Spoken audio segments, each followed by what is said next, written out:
turning back. Believe me when I say there's no turning back. I'll never let you in, but now it's too late to turn around. Something has changed in me. I am the darkness in the light. I will trade your blood.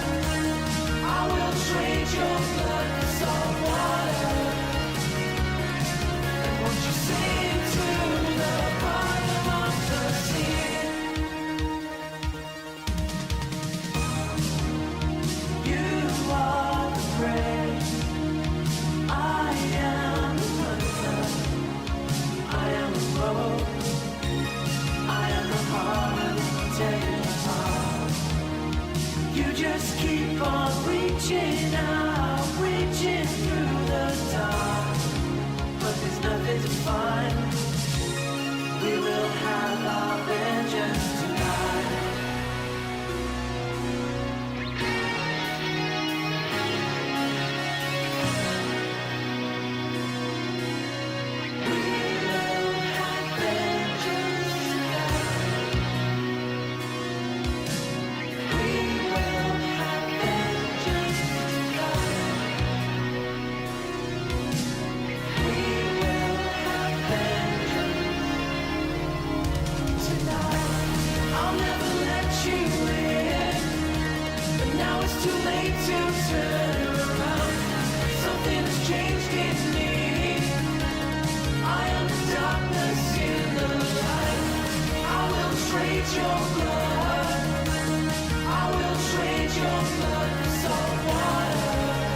Hello, hello, everybody. Welcome on in. Hi, Yami. Hi, everybody. Welcome in, guys.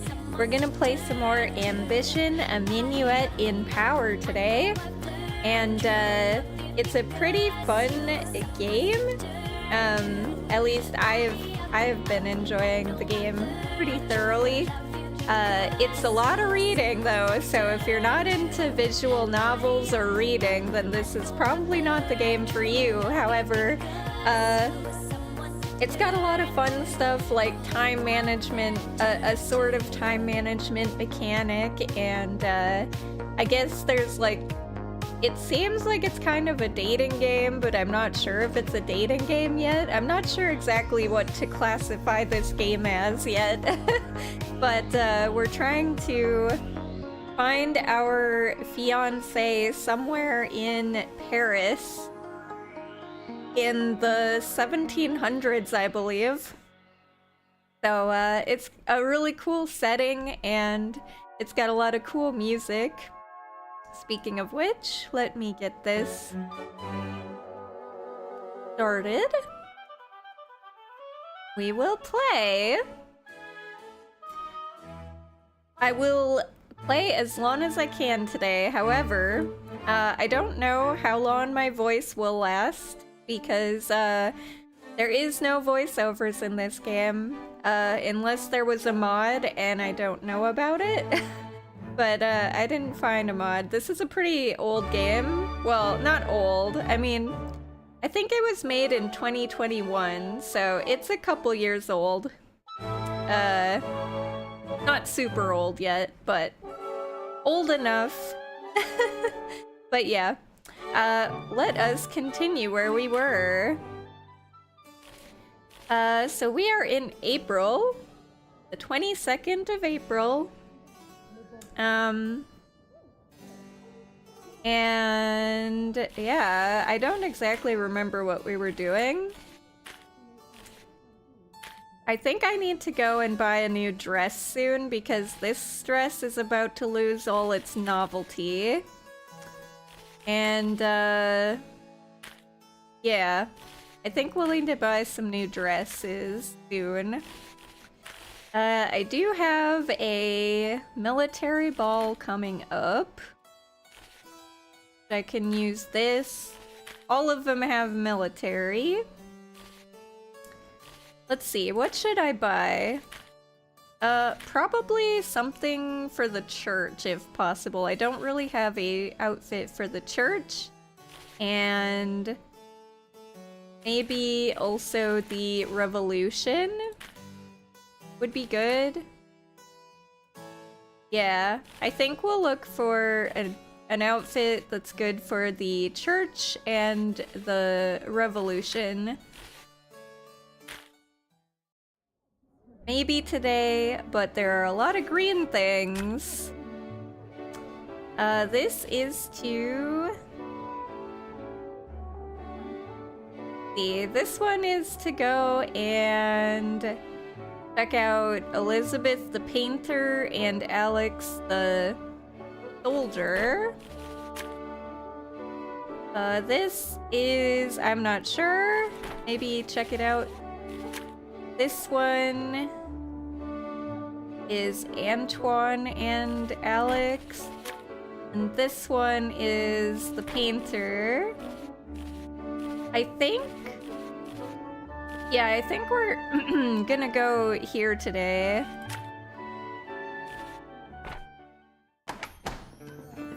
Alright, you arrive again at Fatima's dress shop, and while you can't see the proprietor, you can hear her grumbling from the back room. Yes, I did. Also, hi, Bacon.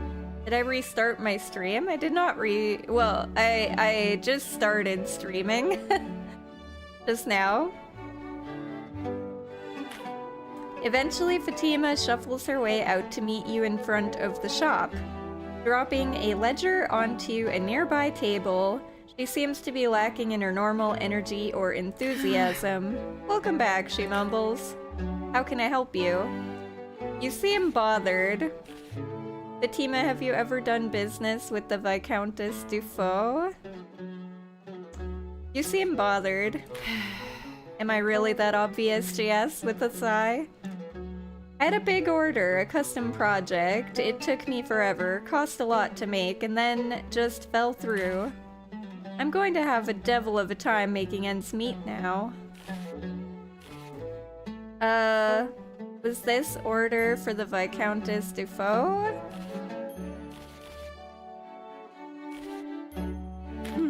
At the mention of Marcel's title, Fatima sneers for a second as if she has just smelled something truly foul. She opens one eye, judging you carefully. When did I last stream? Yesterday.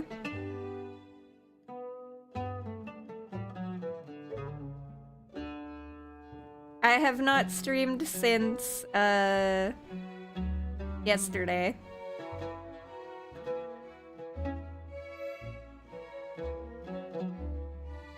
Whenever I ended stream last time. This is the first time I've started stream since then.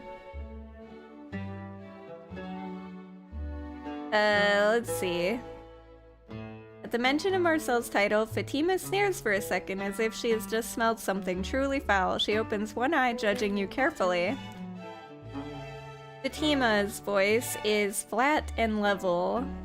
How do you know her?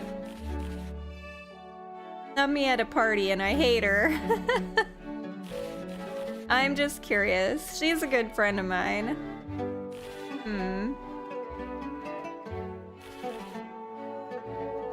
Do I raise my peril saying this? I mean, it is honest.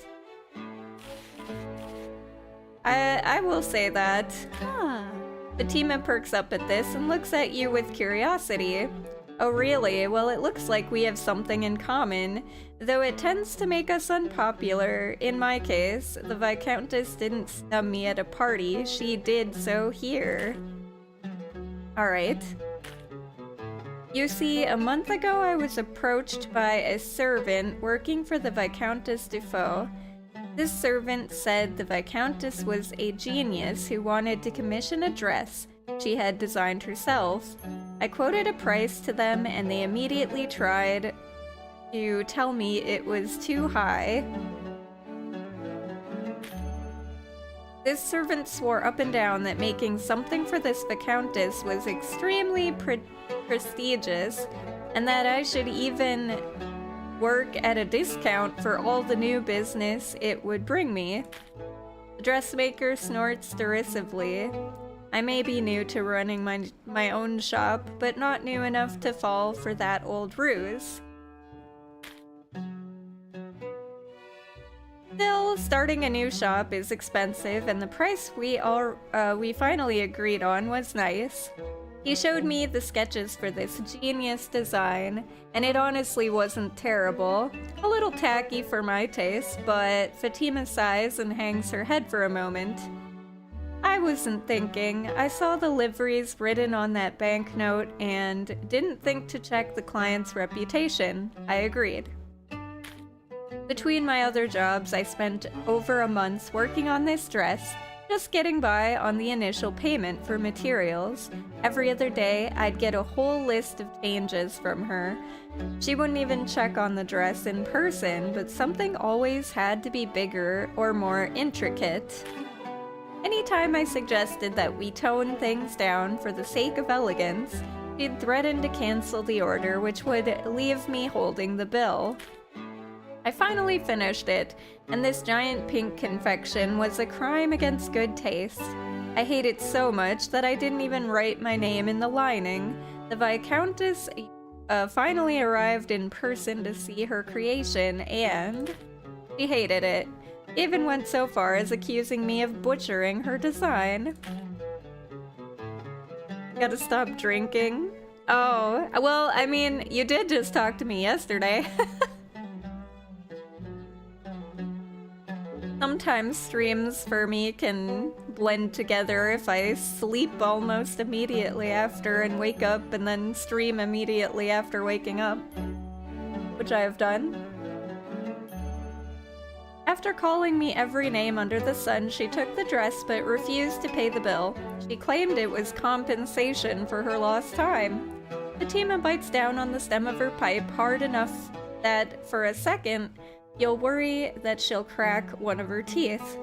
I could take her to court, but no judge would take the word of a minor shopkeep over that of an aristocrat. I'd need a good lawyer, which I can't afford. So that's my tale of woe. In fact, I still keep the original banknote for my materials payment hanging in my office. It's a reminder to be careful who I do business with. Sorry to bore you with my story. The banknote, can I see it? After a story like that, I absolutely have to see the banknote. Can I see the banknote? I suppose, Fatima says with a shrug, as long as you don't make fun of me when you see it. Fatima disappears into the back of the shop for a moment. She returns with the banknote written out on a piece of paper. I should have known something was wrong the moment I saw this thing. Why would a noble give me a note from some minor place like Casa de Confiance? She probably cheated all the respectable banks. You study the banknote, taking care to memorize the name and address. Bank and Mistrust is now available to visit in the Paris map. After a few moments, she takes the note back to Madame Decaux. Shall we do business? Yes, we shall. What do you have, lady?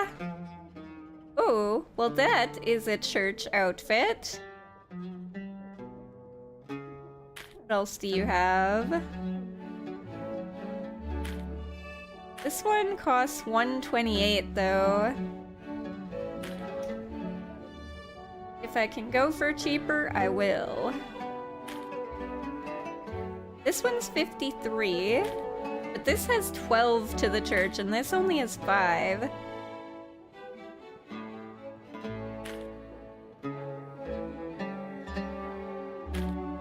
But this one might not be bad necessarily. Church, military, and crown. I did want to get one with the revolution, but this is only +1, so I think we'll go with this one for now. Church, military, and crown. Looks good.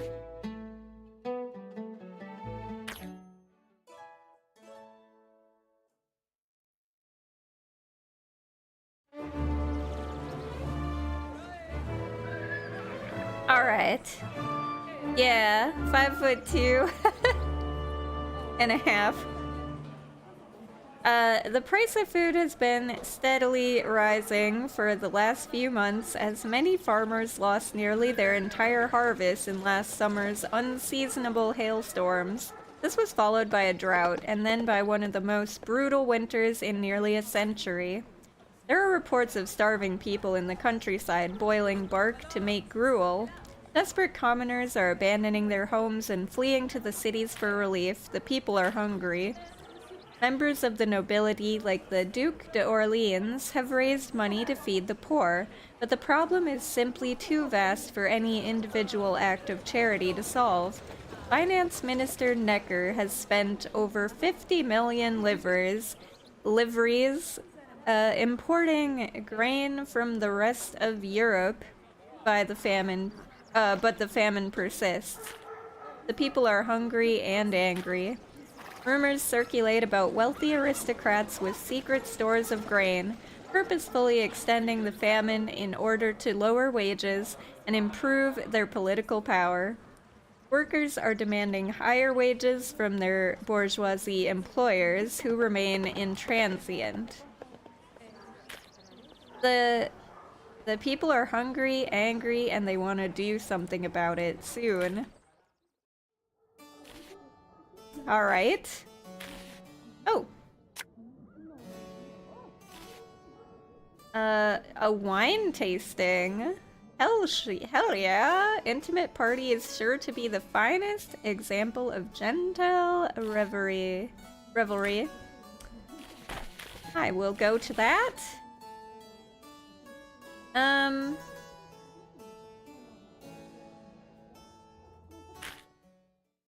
where? Oh, bank and mistrust. I'd probably do that since it's pink, but let's see.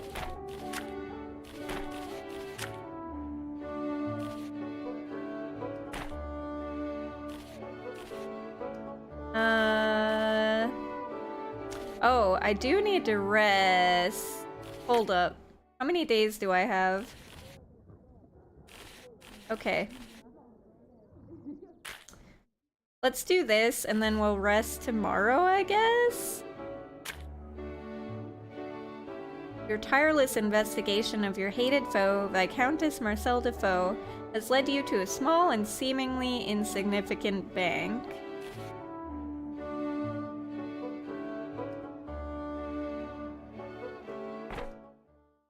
See what happens.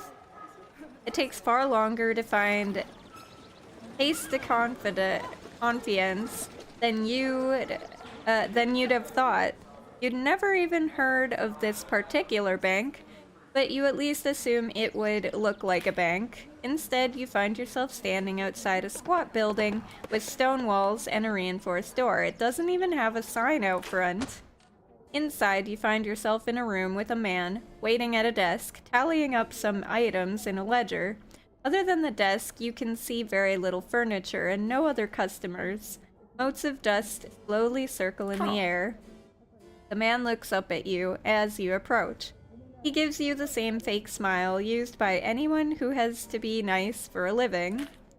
Bonjour, madame, and welcome to Caisse de Confidence, a name in banking. I'd like to open an account. Oh, really? He asks, maintaining his smile but eyeing you with a combination of surprise and suspicion. That is remarkable news, madame. May I ask how you came to know of our esteemed establishment? I came on the recommendation of the Viscountess Dufault. He pauses to examine you again. The Viscountess recommended you. Ah yes, it's always nice to hear one of our clients speak so highly of us, he replies, beaming with enthusiasm.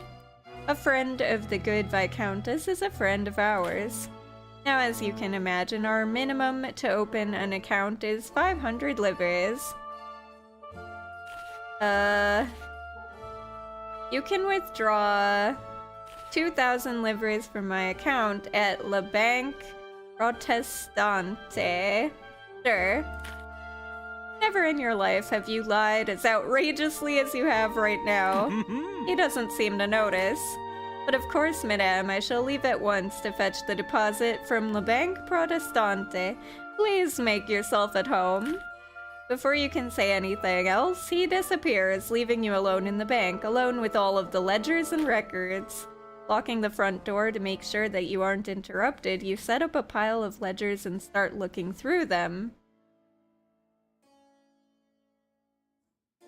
Andy Dufresne? I don't get it. I know that's an important person, but I don't know who it is. I'm very bad with names. You also managed to help yourself to a freshly boiled pot of tea from the back room. Years ago, your father's eyes started to have trouble focusing on small letters, so you had to help him with the accounting. Now it appears that all those late nights spent in his office, squinting at barely legible expenses, are able to pay off. Flipping through the pages, you eventually find some entries for Marcel's account. She certainly appears to have the fortune one would imagine from a woman of her station, but still you press on. From the looks of it, the rumors that Marcel spent a fortune on her father's funeral were well-founded. It must have been a truly lavish affair. Not long after that, you get to where, when Marcel's father, Alfonso Dufault, was the account holder. It appears that he was the one who made the family's money, not Marcel.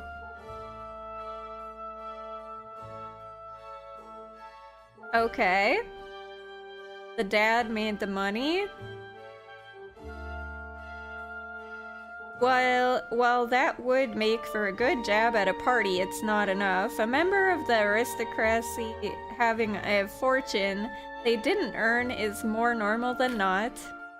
You're looking deep into the past now, and at entries that are over 30 years old, suddenly everything just stops making sense. Marcel's father was landless, dead broke, under a mountain of debt, and had been for years. He only got by on loans from someone named Etienne de Vasseur, who was also a client at this bank. Then, overnight, the Viscount had a respectable sum of money, and everything just started working for him. In 30 years, the Viscount made no attempt to pay back his loans to de Vasseur. In fact, the first thing he bought with his newfound money was November 12th, 1768. Reiterement expenses. Cimetière du Calvaire. It looks like he had a lot less respect for the dead than Marcel.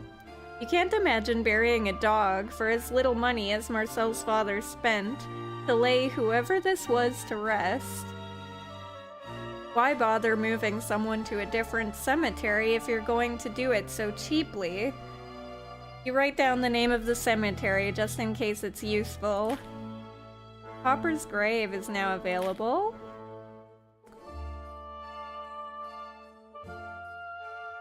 It's a fictional character from the movie.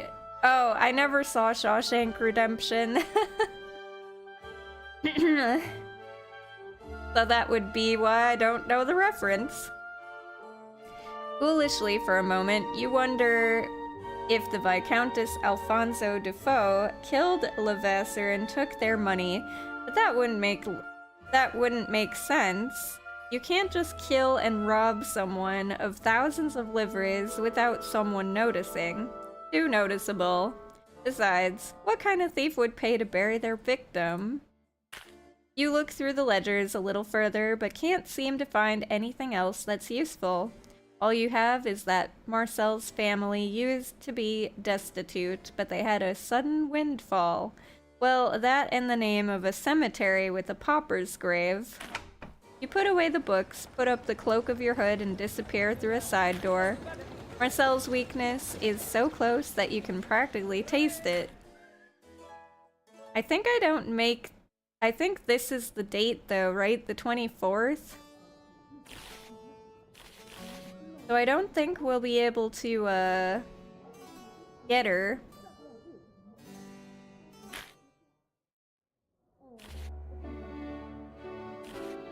Hold up.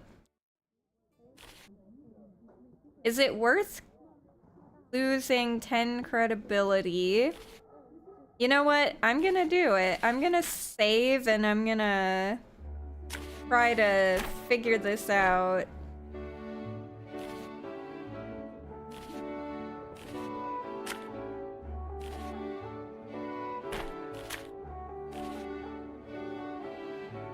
Marguerite the waitress appears to be having an emergency. I think I need to do this though, because I'm pretty sure that this is the date that I have to do this, but we'll see. Alright, your research into the mysterious fortune of your hated foe, Viscountess Marcel Defoe, has led you here, a small cemetery with a paltry grave. What could she be hiding? Cimetière du Calvaire is a tiny cemetery on a hill in the Montmartre district.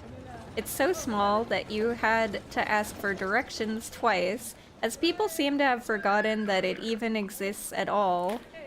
Finally, you arrive at the cemetery and make your way past the short stone wall and through the open gate. The air smells both musty and acidic. There is nobody here but you, two lonely-looking trees, and the dead. You don't really know what you're looking for, not even the name of the dead man you've come to investigate. but you have a decent idea of when they died, and there's less than 50 graves here. The search is slow at first. Most of the headstones have been worn down to the point of near illegibility, and many of them are over 100 years old. No possible connection. You're just about to give up when you nearly trip over something. It's a cheap sandstone plaque set into the ground and obscured by leaves. You brush the leaves aside and see a name. Alfonso Joseph Dufault. Born in February 23rd, 1690, died in November 2nd, 1768. Interred here in November 12th, 1768. What does the word interred mean? Need to look that up. Hold up. Interred definition is place in a grave or tomb.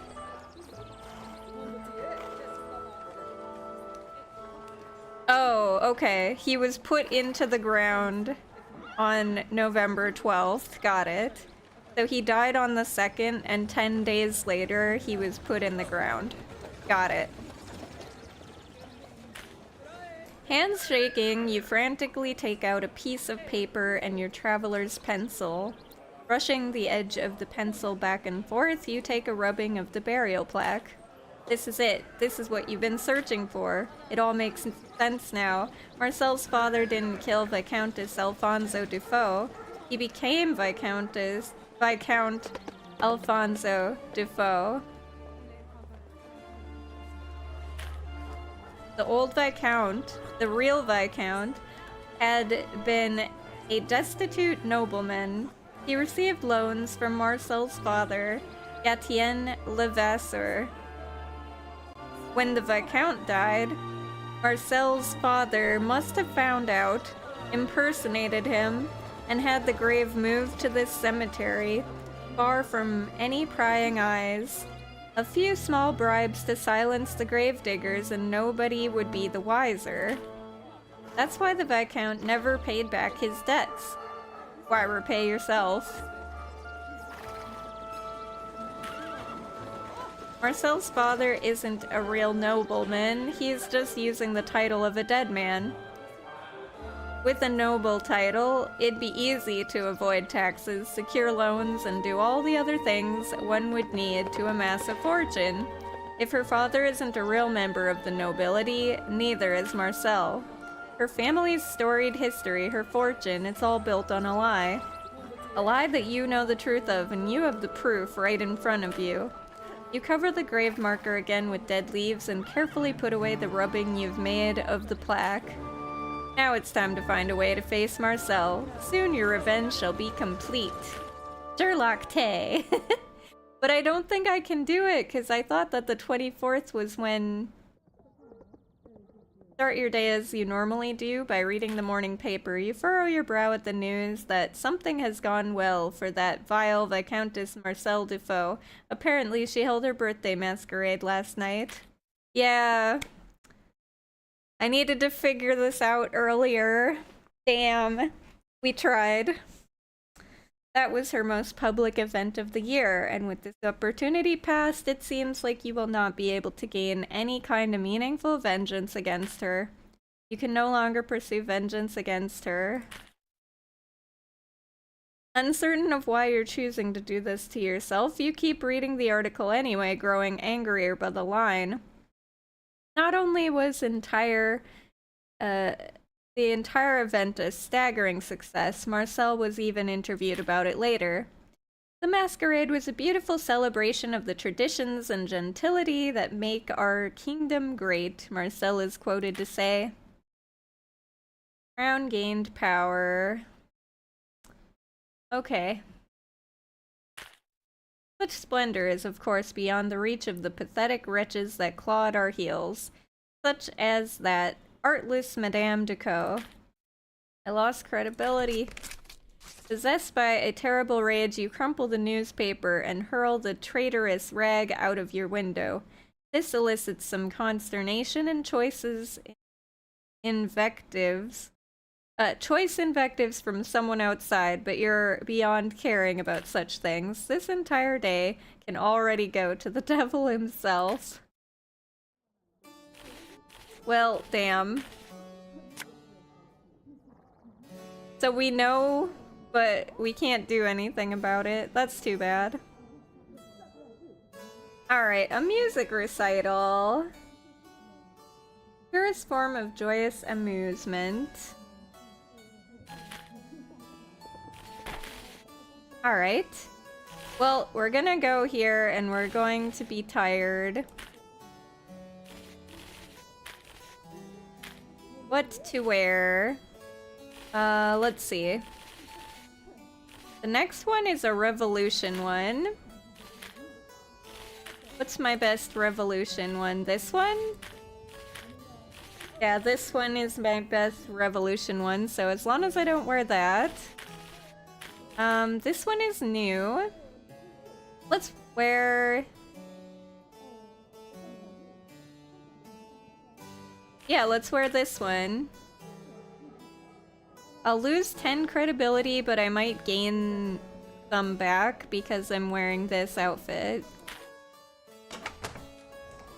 As your carriage nears the party, you consider taking last moments to assess your preparations. Alright, so we lost some credibility because we're tired. We gained credibility back. You step down out of your carriage, hear the ripple of whispers that signal your arrival to any social event these days. There's a small line leading to the open field of richly appointed tents as guests are waiting to get in. While you're standing in this line, you manage to overhear an interesting rumor. You make a mental note of it just in case. A servant checks your invitation and everything seems to be in order. I better pay to get rid of peril. Let the games begin. Alright. Who is this? The chemistry student, Michael Pelletier, is in need of someone to help him gain the attention of a comely young lady. Are you up to the task? Maybe? Alex is chatting with his brother-in-arms, who appears to be matching Alex drink for drink, despite a distinctly smaller build. The results of which are predictable. Nevertheless, the conversation looks to be great fun. Games of chance, I can gamble. And I can try to make some money. I'm gonna do this one. I wanna help the chemistry dude. As you stroll through the party, you spot a vaguely familiar figure. You remember meeting him in the streets of Paris not that long ago. He gave you a piece of gossip as part of some kind of experiment. Bonjour, Yvette, Michael says as you approach. What have you been up to? I've been up to a lot, to be honest. I've never been so busy in all my life. I wish it wasn't the case, but I've simply been up to very little. How did that strange experiment of yours turn out? I'm curious about that, actually.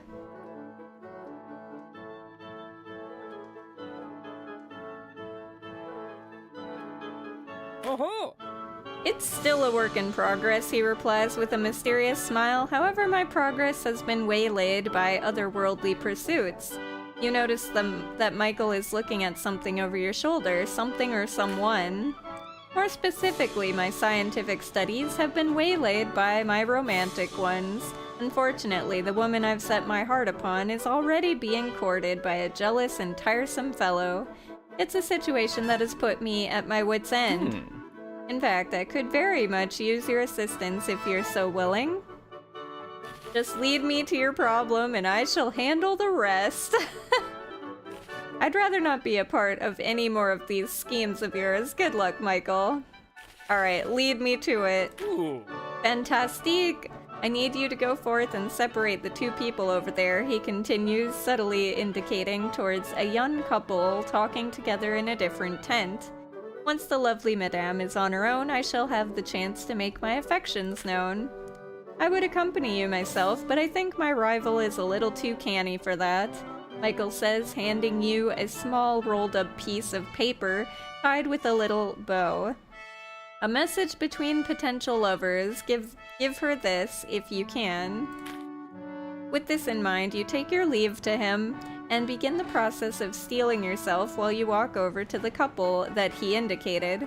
It seems that no matter how experienced you become, there is something disquieting about the prospect of approaching a group of strangers alone and unintroduced.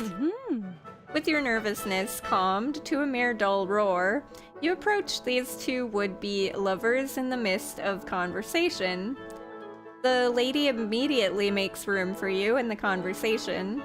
Oh, bonjour, madame. Please come join us. I was just relating how I've been learning to play the harpsichord. I'm hoping to be part of a recital by the end of the year. You step into the circle of their conversation, and the man says, I was just telling her what pieces she should watch out for in her recital, as they might prove to be too difficult for a novice. Yes, you've brought up many things that would make my success impossible, the musician says with a barely concealed sigh. You can tell that she wants to leave this conversation, but she doesn't yet have a way out. Try to slip her Michael's note. Do it. You step closer to the budding harpsichordist and try to discreetly pass her the note that Michael gave you. Stealthily, you manage to press the message into the woman's hand, and she quickly stows the message in the pocket of her dress.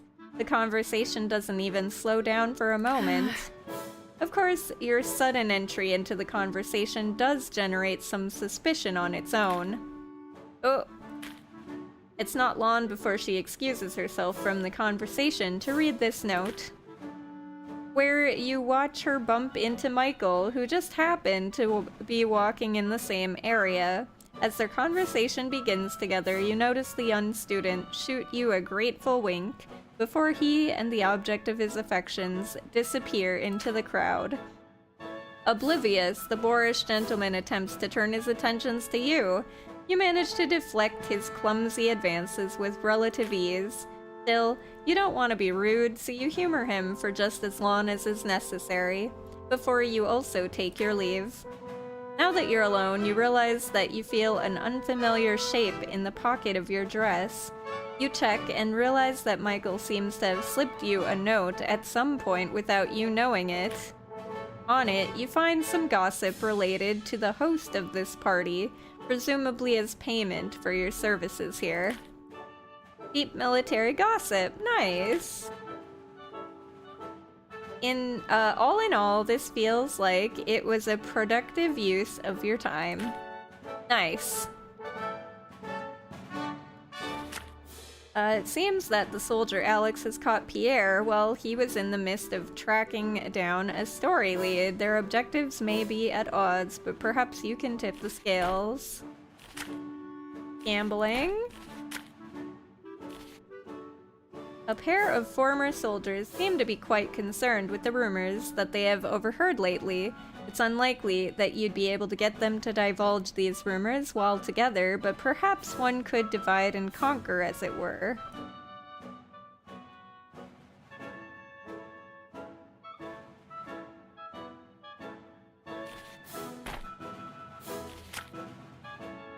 I can try to make money.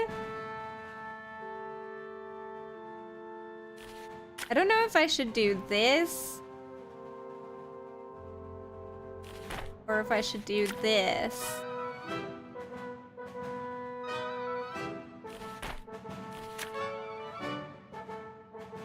This one I think I need to pick, like, who I go for.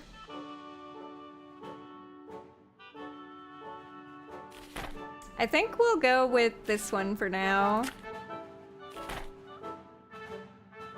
You're about to approach Alex to chat with him when you notice him suddenly step away from the crowds. He stalks his way around one of the tents, and it looks like he's searching for someone.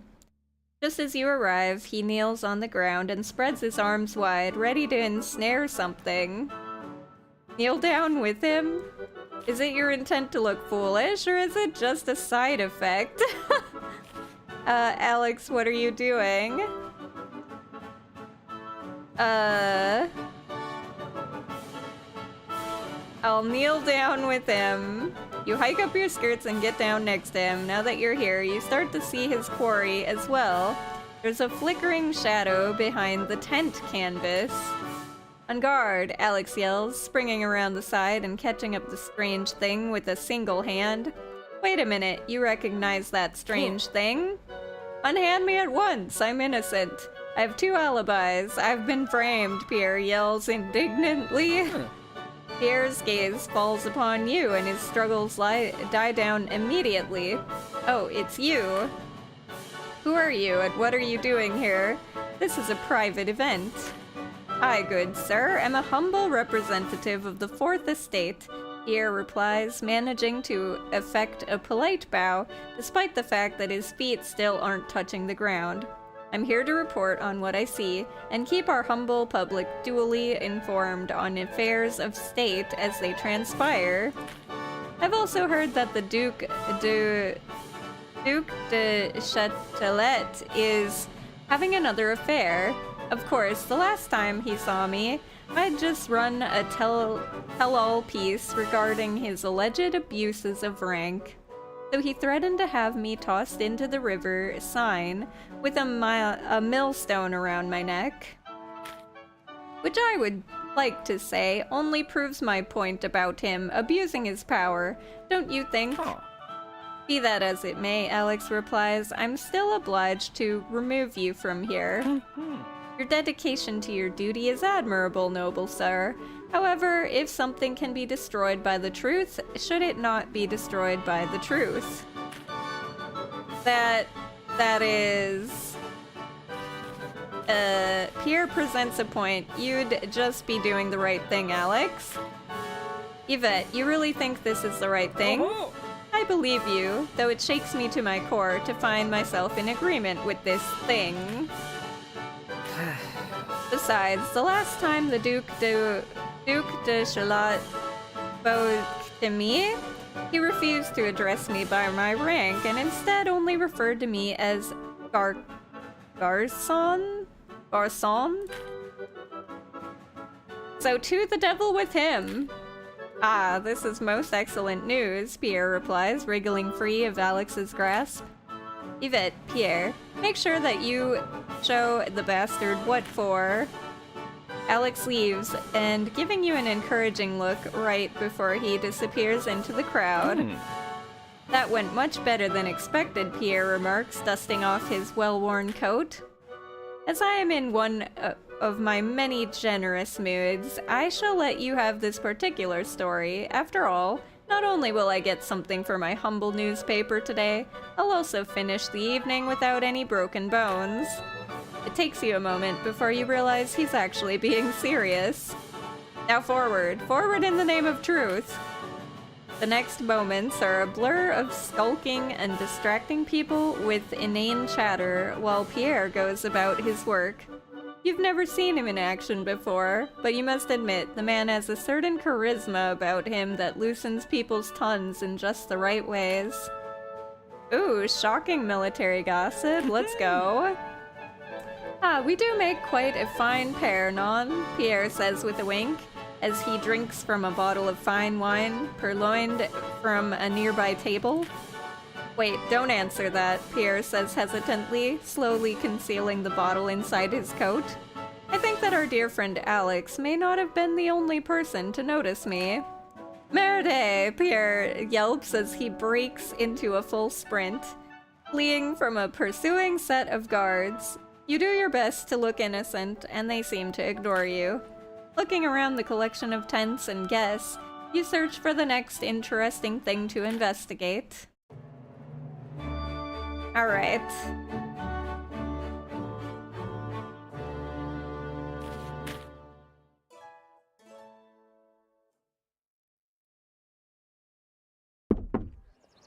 You look up at the sound of Camille knocking on your door frame. Good morning, madame.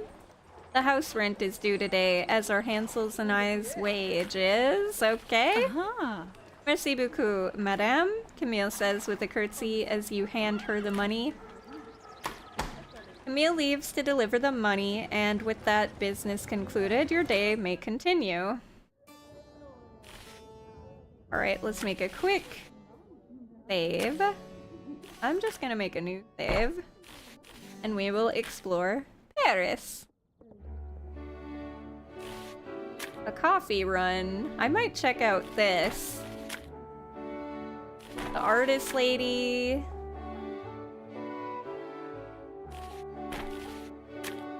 I do need to rest at some point.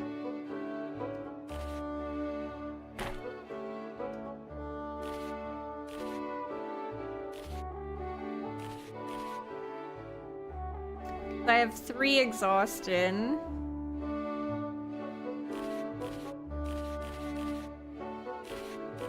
Alright, let's do the coffee run thing. Let me check my calendar quick. Yeah, we have time before the next one, so... Coffee run. We can rest tomorrow. Wandering around town, you realize that you're near Café Principe, but you can't smell the familiar scent of roasting coffee beans, which is quite a shame because the scent is absolute heaven. You are momentarily lost in a reverie, imagining what life would be like if coffee tasted as good as it smelled. Would we ever drink anything else? It would be a jittery world indeed. Behind you and to the right, you hear a commotion. You turn and spot a familiar face. Huh. Does anyone have a stove I can use? This is an emergency. It's Marguerite from the cafe. She's holding a bunch of kettles and looks absolutely frantic. Nobody is rushing to help. In fact, they're trying to stay out of her way. The stove in the cafe is broken, and I have a lot of thirsty customers.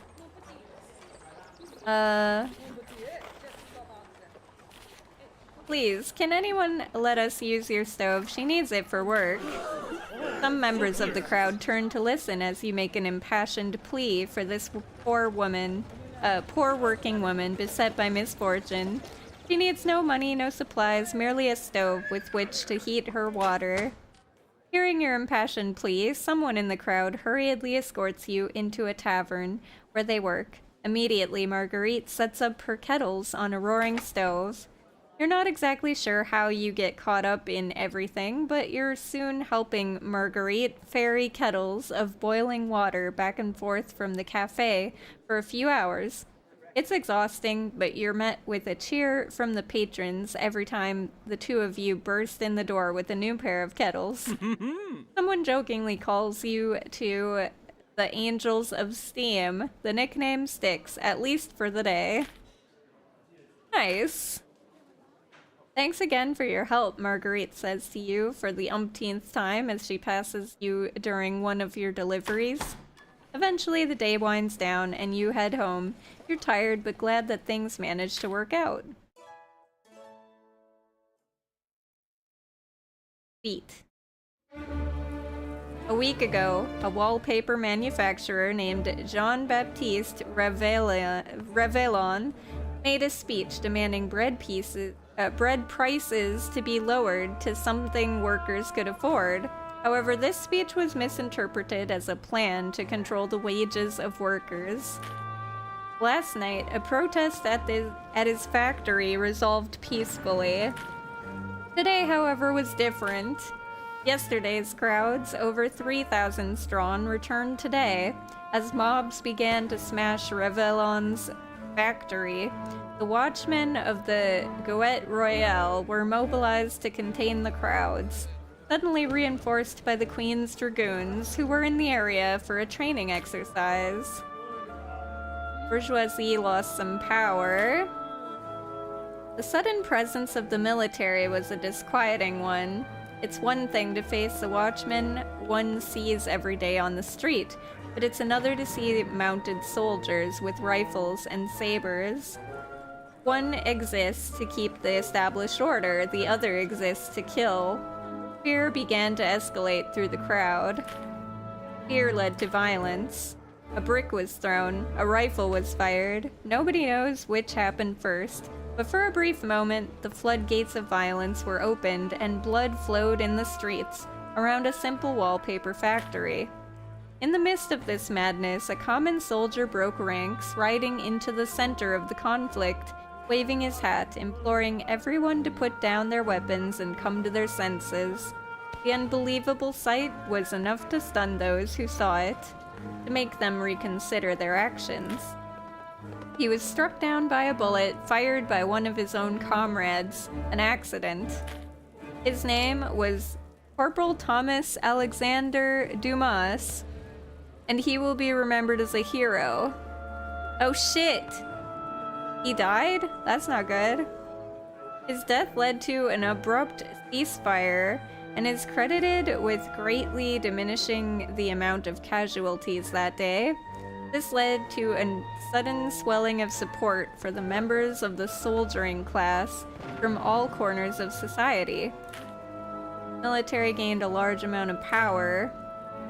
His funeral was one of the most widely attended in recent history, with demagogues from both the Crown and Revolution claiming Thomas Alexander as a martyr to their cause.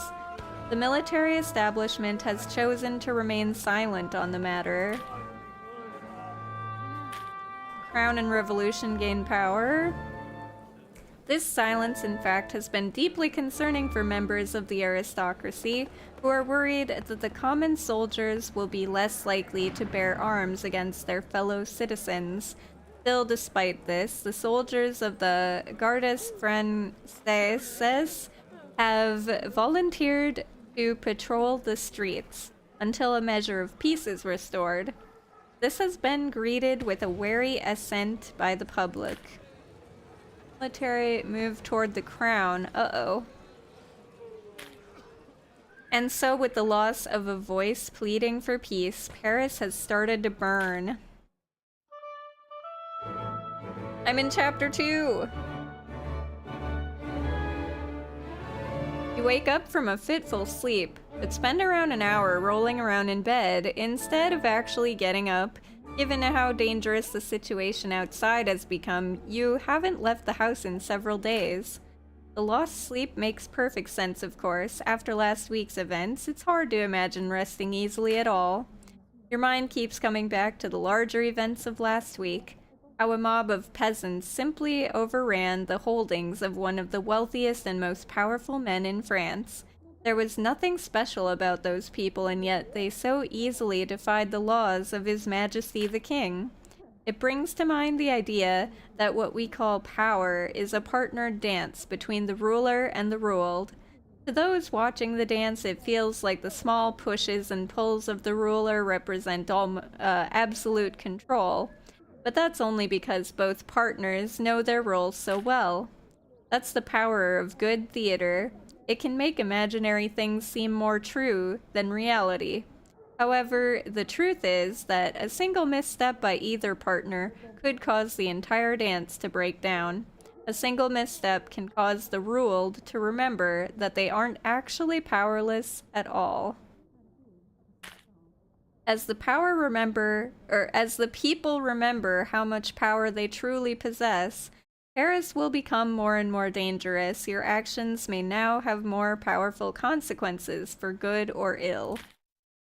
The world has become less forgiving. The next stages of certain romance stories are now unlocked. You're roused from these thoughts by the sound of Camille knocking on your door. Madame, I just got this letter for you, she announces as she enters your chambers, holding up the message in question.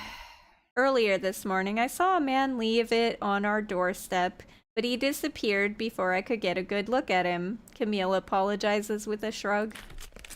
You take the unsealed letter from her and open it.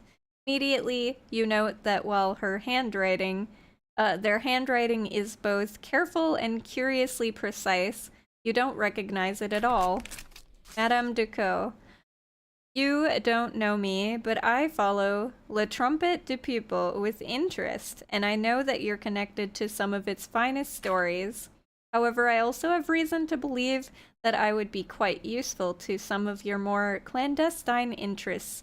I'll be waiting at Le Place Royale if you would like to discuss this further. Why does Le Place Royale sound familiar? You shuffle through your papers until you locate it on your map. Someone once told you that it was a good place to trawl for gossip. Okay. Signed a skilled master of letters. Well, this is certainly unconventional, but if you wanted to meet this man at Le Place Royale, you could do that today.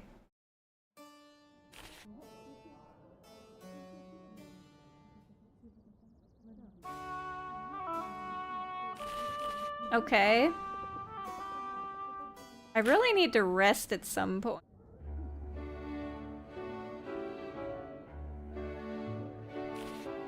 Hold up. How many of these, oh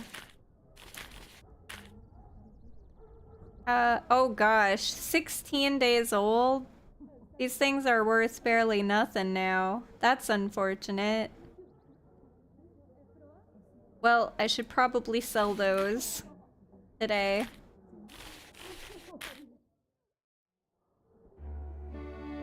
Hi, Yami. Thank you for the hydrate.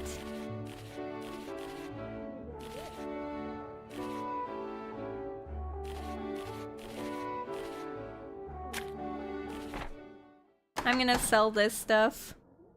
You enter Pierre's office to find it more disorderly than usual, with Pierre pacing frantically in the midst of all the chaos.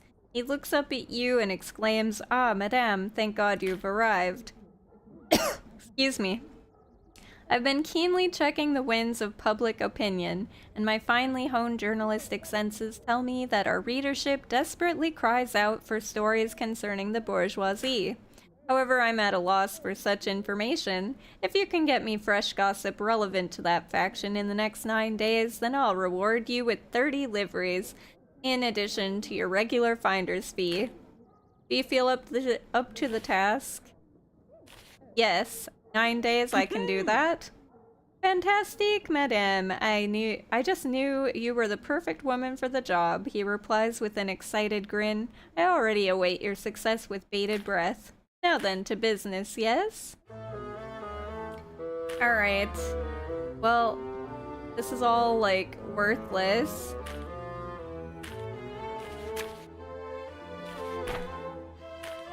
But...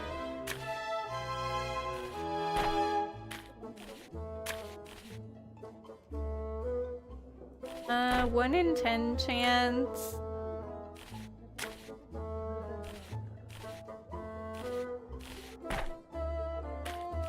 Just sell it.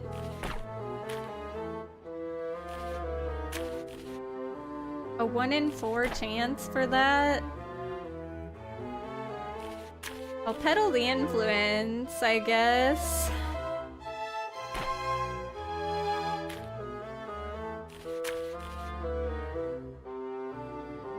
One in 3. I really need to get money. I'm selling that. And I'll peddle this. Okay.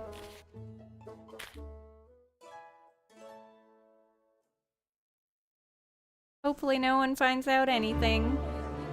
Yesterday, with great fanfare, the Estates General finally convened. This great meeting is the result of His Majesty the King calling together all 3 estates of France to debate and vote upon how the various crises ravaging the country shall be resolved. As part of the opening ceremony, each estate paraded down the streets of the city.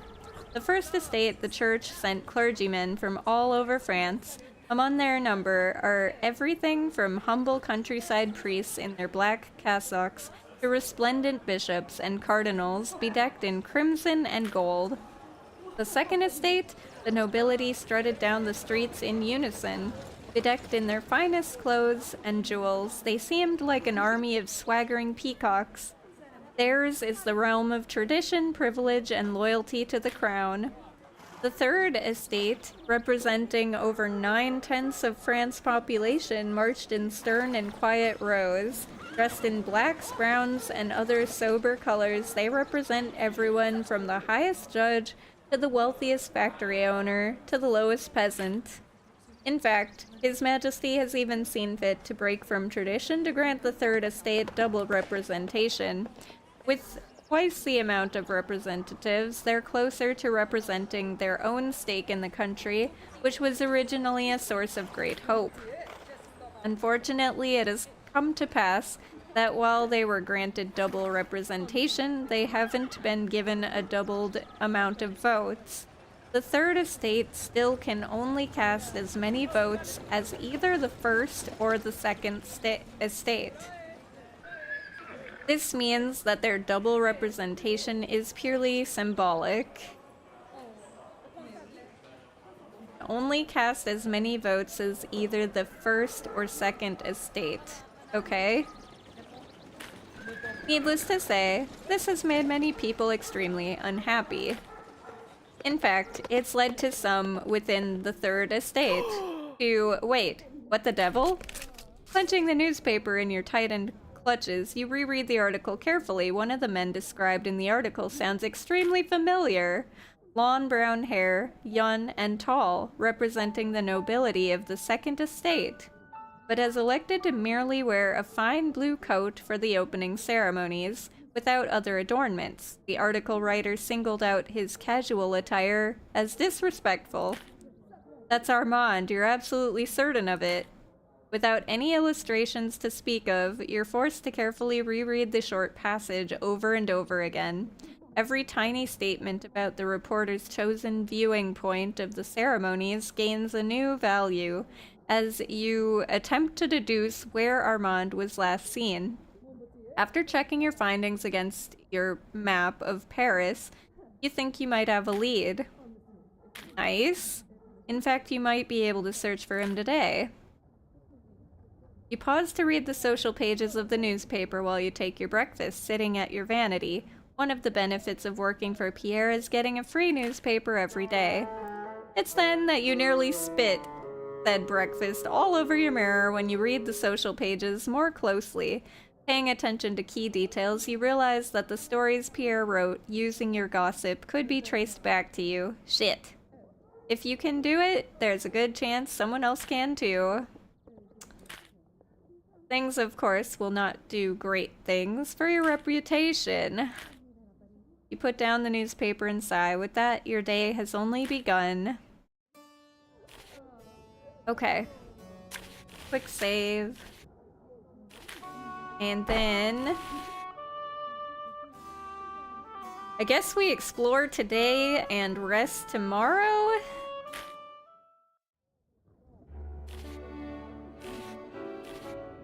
Now where's this thing? Researching Armand.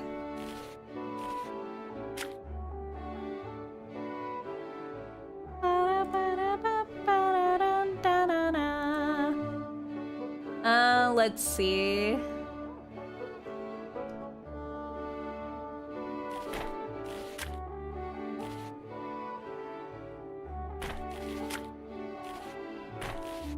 I'm gonna go with this one, I guess.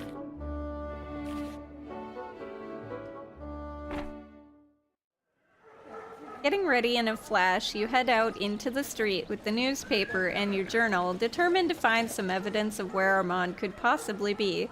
The journalist who wrote the article mentioned a nearby bakery. It sounded familiar to you from your various walks about Paris. You curse yourself for having to rely on such thin evidence. It's a description of a man who might be Armand, reported being seen near a bakery, which might be the one you vaguely remember. There's no guarantee that he'll ever come back here. There's barely a guarantee that he was even here at all. It's utterly maddening, and you struggle to remember what's even motivating you right now. Hey, Reaper!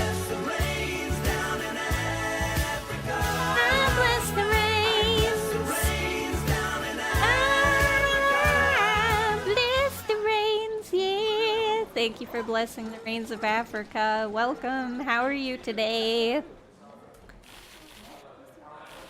Happy Friday. It's utterly maddening, and you struggle to remember what's even motivating you right now. I must find Armand because I love him. Armand must rue the day he wronged me, and for that, I must find him. The truth. All I want is the truth. You feel a rush of energy as you say this to yourself. You cannot rest until you have answers.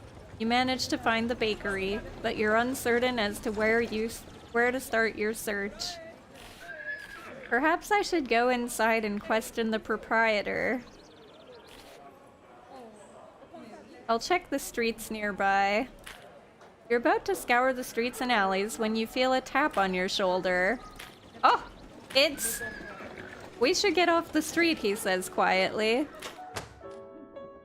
Hey, thanks for the 75 stream streak, Reaper. Appreciate you. You're still struck dumb with shock when he leads you off the street and into a nearby tavern with no other patrons. The staff look at the two of you with a mixture of confusion and indignation, as if the very idea of customers offends them to their core. Even after sitting there for a few minutes, nobody approaches your table. This might help explain why there are no other customers in here. I'm so glad to see you, he says, his eyes staring deeply into yours. I've never been so happy to see you. How? How dare you? How dare you even speak to me after all this? What happened to you? What's going on? Why? Why to any of this? I've never been so happy to see you. Ooh. I can assure you, Meshery, that I know exactly how you feel. Ever since I had to leave that house, I spent every night thinking of you. Thinking of how I failed you and how I'd do anything to make things right again. I'm so sorry. Please, I've already forgiven you. I'm just glad you're alive. You can apologize all you wish, but words won't heal this. I have some things of my own that I need to apologize for. Hey, Nemi, how are you? 1067. Let me see.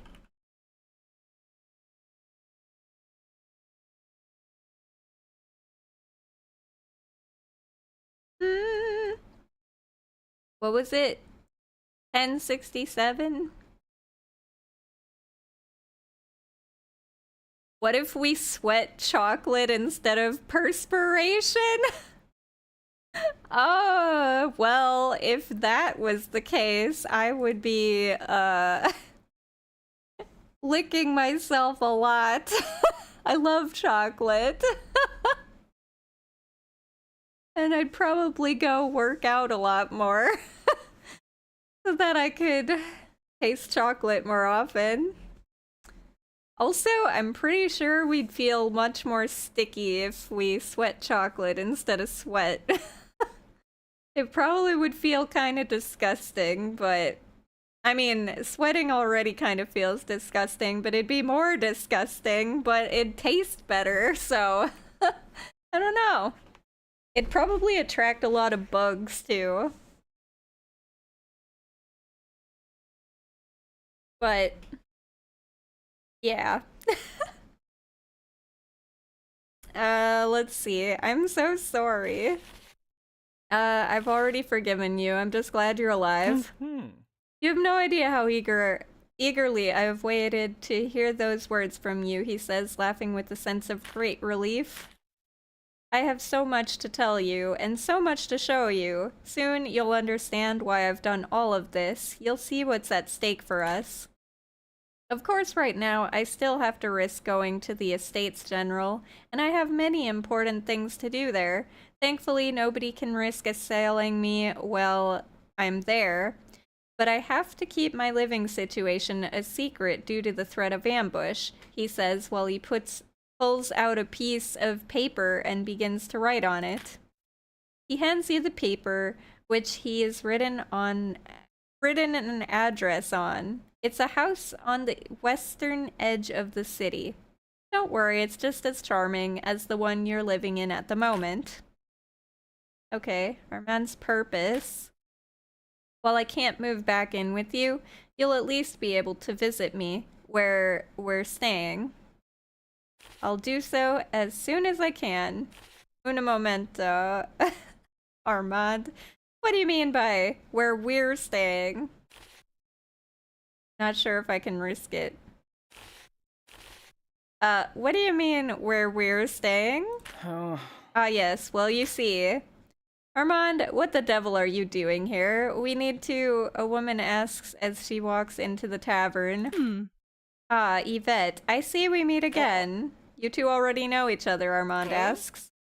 We've met once or twice, Armand. We need to hurry. If someone like her could find you, then we aren't doing a very good job of hiding. We have to go. Just when I've finally found her again. Absolutely not. The longer we stay on the streets, the more likely it is that some assassin runs a blade through your ribs, Joanna replies in a soothing voice, resting her fingers on the back of his hand. You won't see her again at all if that happens. I suppose that's reasonable, Armand admits, running his fingers through his hair. Yvette, you know how to find me. I want to tell you more, but for now, I need to go. Don't worry. This won't last forever. Waking up covered in ants? Gross. With that, they leave. I'll go see him as soon as possible and then I'll get some answers. The more I'm learning about this situation, the less I like it. I'm gonna go get answers. You exit the tavern, your mind swirling with the need for answers, but full of renewed purpose. You've already found Armand, now you can focus on understanding what's truly going on. Hey Flamewing, welcome in! Happy Friday! Okay, I might need to rest. The choir recital. This grand party is sure to be the very height of joyous celebration. Okay. I might rest today. Even though I do need to do the Armand purpose thing. Disagreement between the Legat Royale and the military as to who has true authority in the streets of Paris.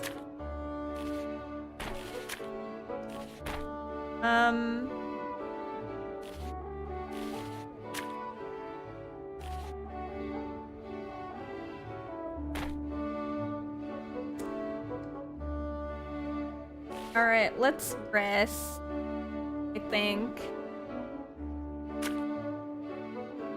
Actually, wait, if I go to the cafe, does this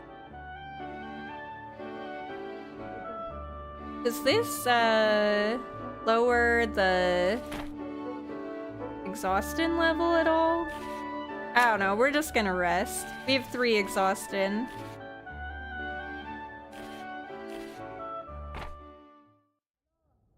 You decide to take the day off and spend some time at home resting and recuperating. After spending the day in taking care of yourself and doing some light reading, you finally feel recharged. The exhaustion that had been affecting you before has passed.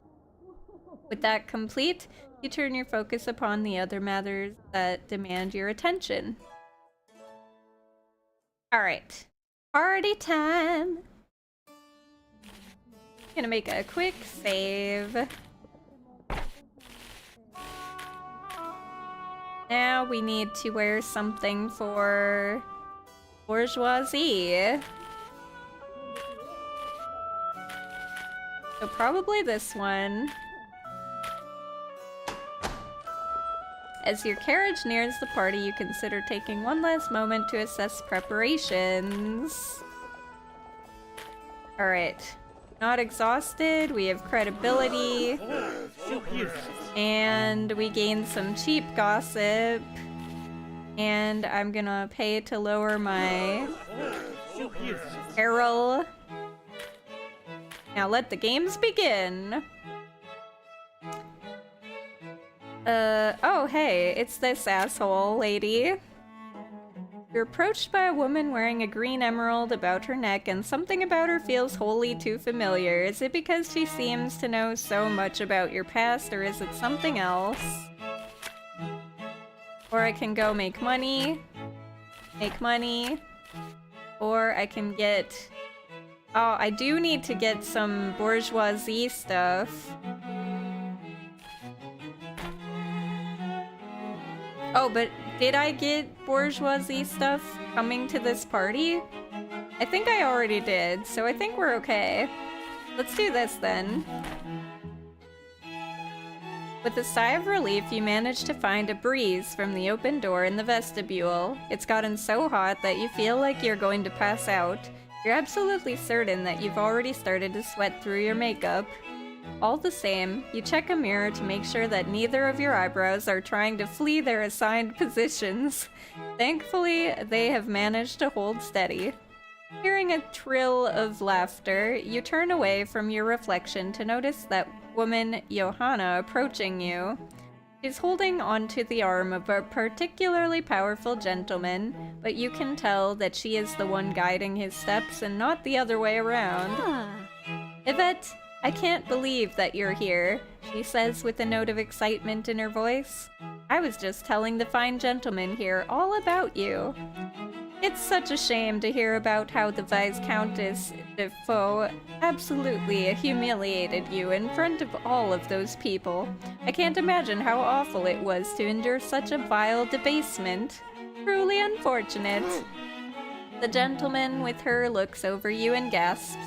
I remember hearing of this. Such unfortunate business, he says with pity, which is not exactly the emotion you hope to inspire in people tonight. I lost credibility, no!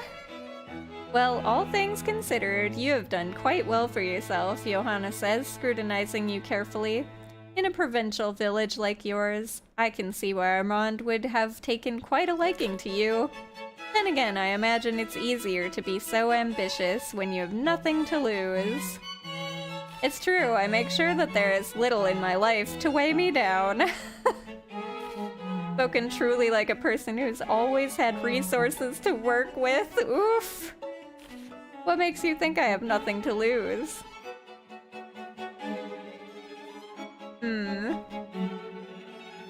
Do I take the high road? What makes you think I have nothing to lose? Oh, that's true. I've actually misspoken a little, she laughs breezily at the thought. You and I are both quite aware of a few things that you certainly couldn't do without. It's such a pity that you're destined for disappointment in that regard. Gain some peril. Oh, my glass seems to have run terribly dry. Johanna gasps in an imitation of surprise. Monsieur, would you mind fetching me a drink? What? Oh, but of course, Madame Dujardin, the gentleman replies, seemingly oblivious. With that, he departs, leaving you alone with Johanna. The woman wastes no time stepping closer to you, her voice low. Looking at the greater picture, I know I shouldn't be bothered by you. In fact, we should be of absolutely zero interest to each other. We're merely two women trying to make our own lives better. However, whether I like it or not, I find my thoughts drawn to you, thinking about how quickly your star has already risen, thinking about how achieving those very same advancements took me years. The way she says the word years, it sounds like a jagged scar being reopened. I simply don't know what to do with you.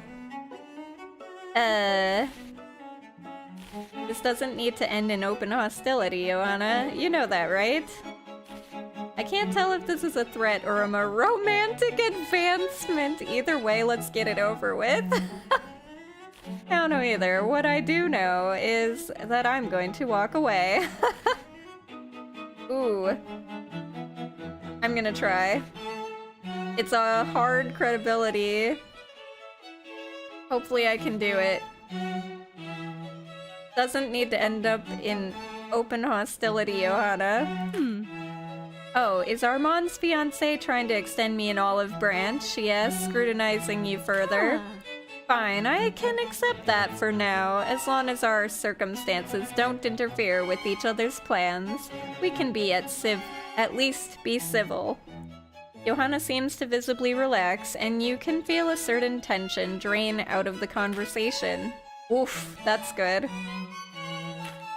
Well, I should get going. My date has yet to return with my drink, and he still needs to be convinced that he should be donating money to further a certain political club's beneficent activities. Without another word, Johanna silently recomposes her features into the very picture of unassuming gentility and leaves. As you find yourself alone again, you realize that you no longer feel too hot. Something about that encounter has left you with a chill. Well, that's disturbing. A wealthy widow. You come across a commanding but sumptuously dressed woman who is standing apart from the other guests. They seem to regard her with some respect, yet there is a wariness in the way they look at her. A rather run-of-the-mill interaction with a lone bourgeoisie man at a party. You might find yourself having many like it in the future. A libertine gentleman has need of your skills in order to exact a devastating plot to avenge a petty slight. You notice a woman approaching you, and you sense some sort of amorous intent from her, but something about the whole situation feels off, something scandalous to be sure, but you're not certain if you want to be so close to it. I want to check out this lady. You're taking a moment to yourself listening to the party's exquisite string quartet when you notice something odd. An elegant woman in black is standing off to the side of the party by herself. Her presence is obvious, and while nothing about her seems outwardly wrong, you can see that the other guests are making an effort to avoid her. You scrutinize the other guests, their darting glances and concealed whispers. Someone attempts to approach her, but suddenly thinks better of it. Are they intimidated by her? You shrug and take a healthy sip of wine. After all, this all sounds to you like an absolutely perfect reason to go talk to someone. However, just as you start walking toward her, she stares at you with a surprising intensity. Like she's studying you. Feeling a little unnerved, you're starting to understand where all of this intimidation business is coming from, but you can't stop now. She cuts you off right as you're about to introduce yourself. And who might you be? My name is Yvette Ducot, madame. I'd rather know who you were first. Just another party guest who is wondering why you're all alone. I'm Yvette Ducot, madam. Ah. Merveilleux. It's nice to meet someone equal parts straightforward and adorable. My name is Honorade Gazelle, but you may simply call me Honorade. I'm glad you came over. I was starting to grow bored, and life is too frightfully short to allow for such a thing. So I wonder what inspired you to come speak with me. I was growing bored too, and was hoping you could fix that. You stood out from the crowd. I found it intriguing. The other guests are afraid of you. I found that intriguing and wanted to learn why.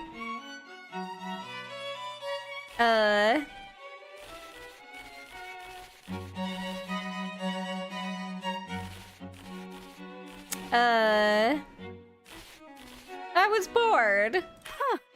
Well, I should warn you, I'm not here for other people's amusement, she says with a scowl. Aw, damn. Of course, I can't blame the other guests for not speaking with me. After all, most of them have never seen me before. You see, I tend to prefer more intimate gatherings, she explains. My husband attended these parties in my stead. Of course, that's no longer possible, but we all have our obligations, she sighs and sips her water. However, obligations are tiresome conversation. I'd rather speak of passion. What are your passions, Yvette? What drives you? I want what I deserve and I'll do anything to get it. Passion itself is what drives me. I want excitement. I want to feel. To be honest, I'm just here because I wanted to get away from home. Passion. Ah, you are a woman after my own heart. I love a feeling. A love of feeling is such a rare trait in this so-called age of reason. Far too many people are caught up in a world of numbers, theories, and treaties. All the grandest ideas in the world mean nothing without a life well lived. The two of you continue to chat together for a while, but eventually the conversation peters out on its own. Out of the corner of your eye, you notice a man in the livery of a servant, wearing a small black armband, trying to politely get Honorade's attention. Ah, that's my servant, Renee. I'm sorry, Yvette, but I am needed elsewhere. Perhaps I'll see you again. Then, in a dramatic swirl of black taffeta, she turns and leaves. That was far more intriguing than I expected. Hopefully I'll be able to see more of her. Interesting, but I don't know yet what to make of her. I'm intrigued. You take a moment to get your bearing before you move on to the rest of the party. All the same, you can't quite get this woman out of your head.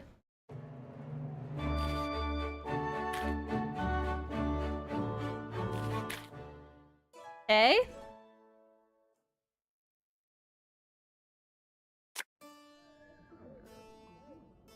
Would you like to join me on the 13th of May for a day spent at the Jardin des Plantes?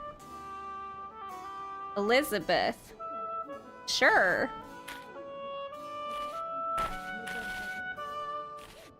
The Queen herself.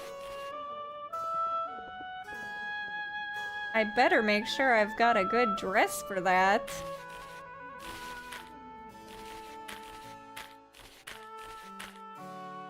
I think I might need to go buy a new dress that's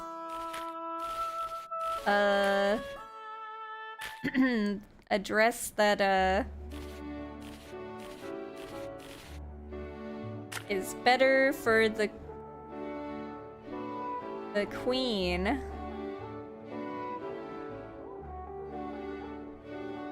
About a certain wealthy widow making inquiries? Oh, the Honorade lady. Alright, we are going to go and deliver this stuff today.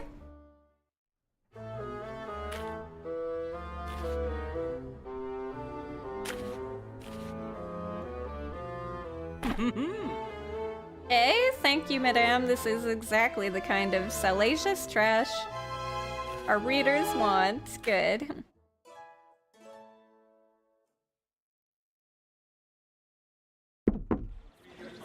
You look up at the sound of Camille knocking on your doorframe. Good morning, madame. The house's rent is due today, as are Hansel's and I's wages. You guys are making me go poor. Alright, let's explore.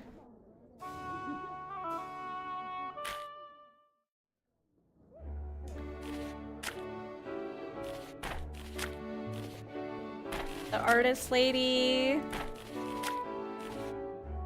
Alright, let's go to Armand's purpose.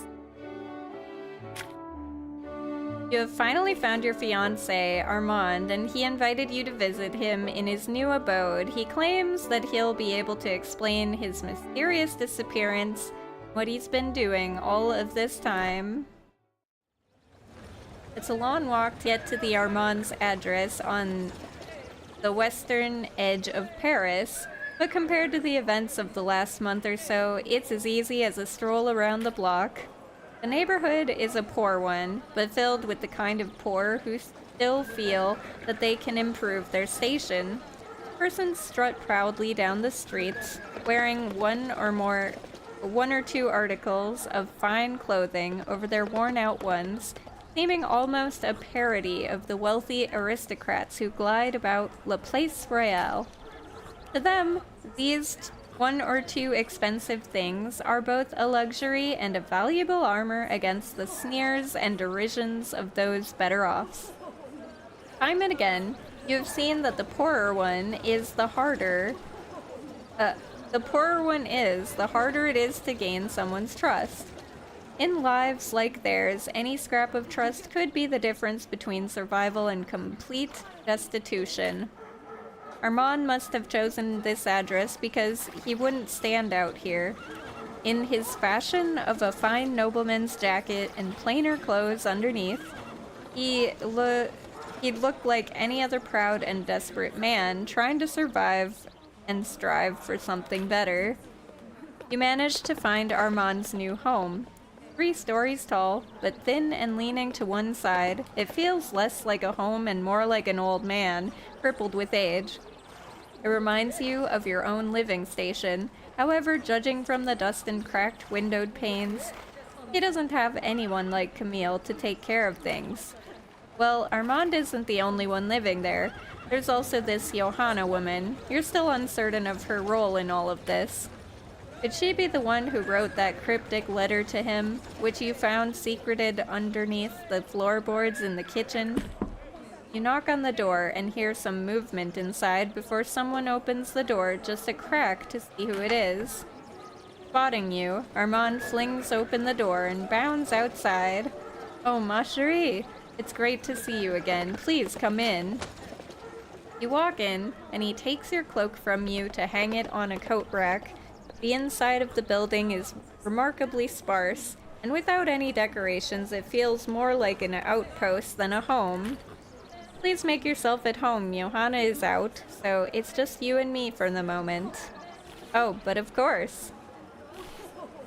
Armand, I don't know how to feel about this Johanna. Can you tell me more? Armand, I just don't want to talk about her. Can you tell me more about her? Ooh. Oh, but of course, he replies happily and a little relieved. My friend Charles introduced me to her when I first moved to Paris, and while our organization here has been growing rapidly, I've essentially become her closest confidant. Though she'd never take credit for it, she's the real founder of this society I've become a part of. He says, gesturing to the walls, which are covered in maps and notes. She's clever, tenacious, and she speaks French so well for someone who didn't grow up with the language. You think back on your brief conversations with her, and you never even detected a hint of a foreign accent when she spoke. Why would she put so much effort into sounding exactly like a native French speaker? I'm really glad to see you reacting this way, Armand admits. I was afraid that you'd be jealous of her. I understand that a man and woman living under the same roof leads to all sorts of assumptions. As for myself, am I assuming too much when I ask if you're romantically involved with Madame Lebrun? I've heard a few rumors, but nothing substantial. Those rumors also call her a painter so skilled that she has grown detached from the concerns of society. He reads your facial expression and holds his hands up innocently. Please don't take me for a jealous bore, Yvette. As I may have said before, I don't blame you given the circumstances. I'm more curious than anything, as I've never met her. What's she really like? It's true, she's brilliant and couldn't give a damn about what the aristocrats think. Her aloofness is a front, something she puts on to protect herself from the world. Elizabeth is merely a fun diversion for me and nothing more and nothing less.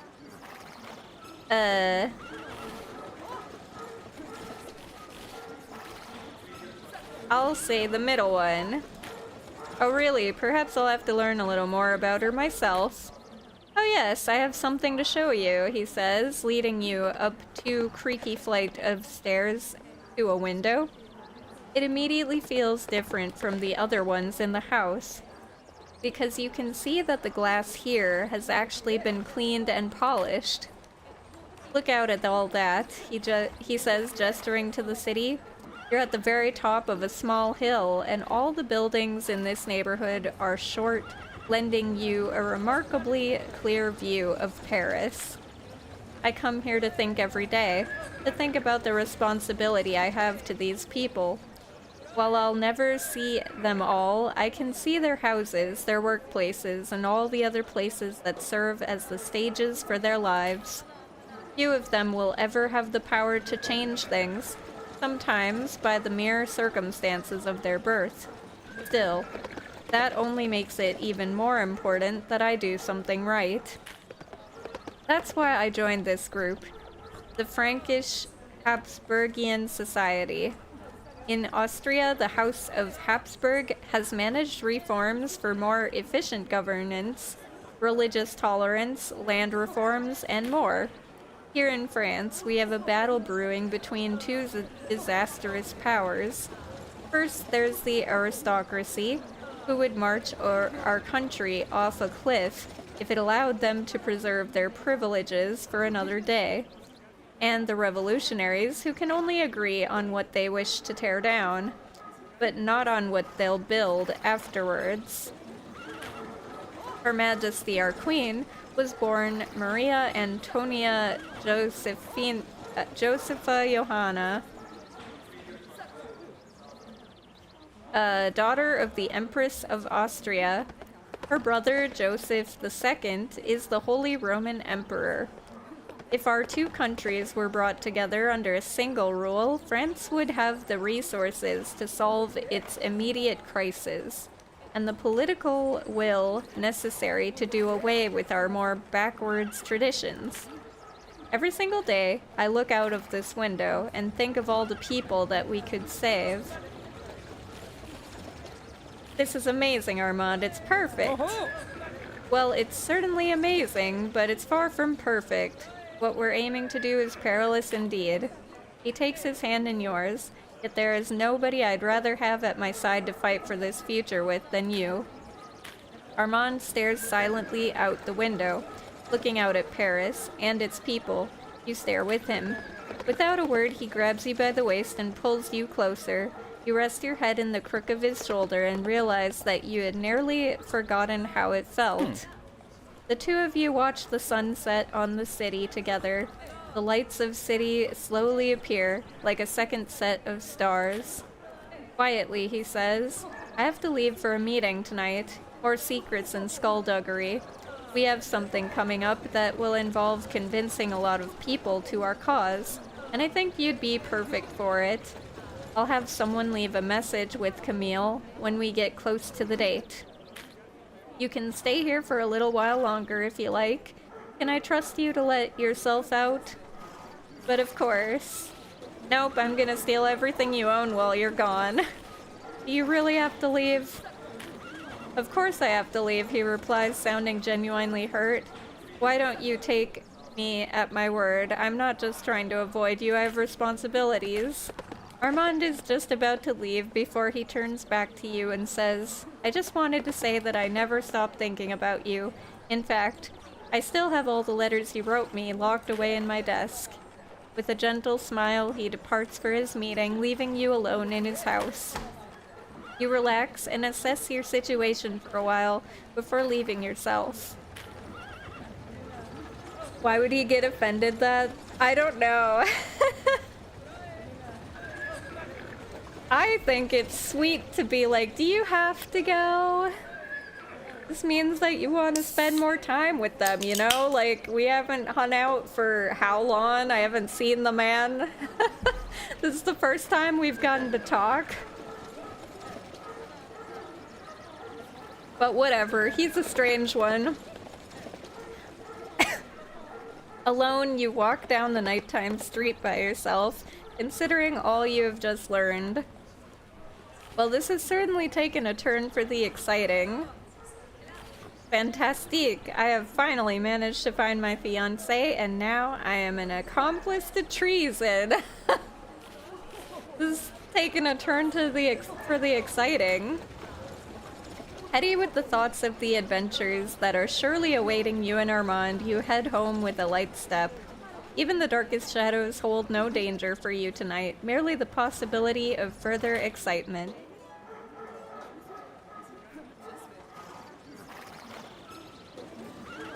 Alright, let's make a quick save, because that was a lot of reading.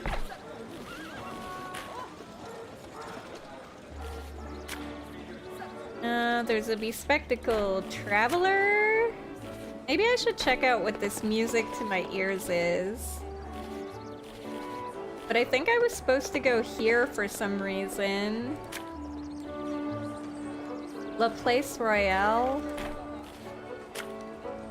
luxurious restaurant that this rendezvous location caters to some of the wealthiest and most powerful clientele in all of Paris. Also serves some of the finest food in the city. Try the lamb.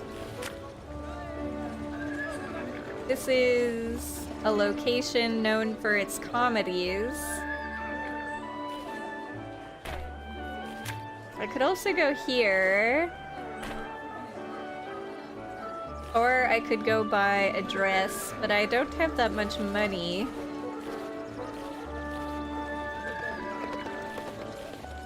Let me check my schedule here.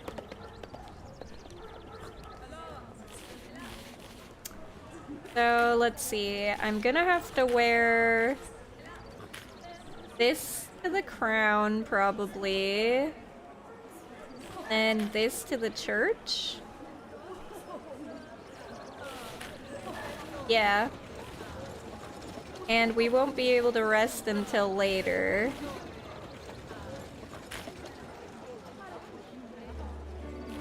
Debating if I want to do this or if I want to go here and get some cheap gossip. Or go here.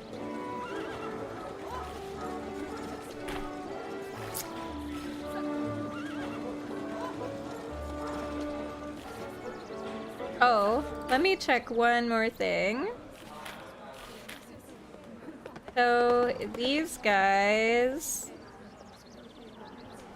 Church is in allegiance with the crown. Military is in allegiance with the crown. So the bourgeoisie is the only one in allegiance with the revolution right now. So one of these needs to go... Probably I need to get the military to do it, because they have more power. Alright, let's see.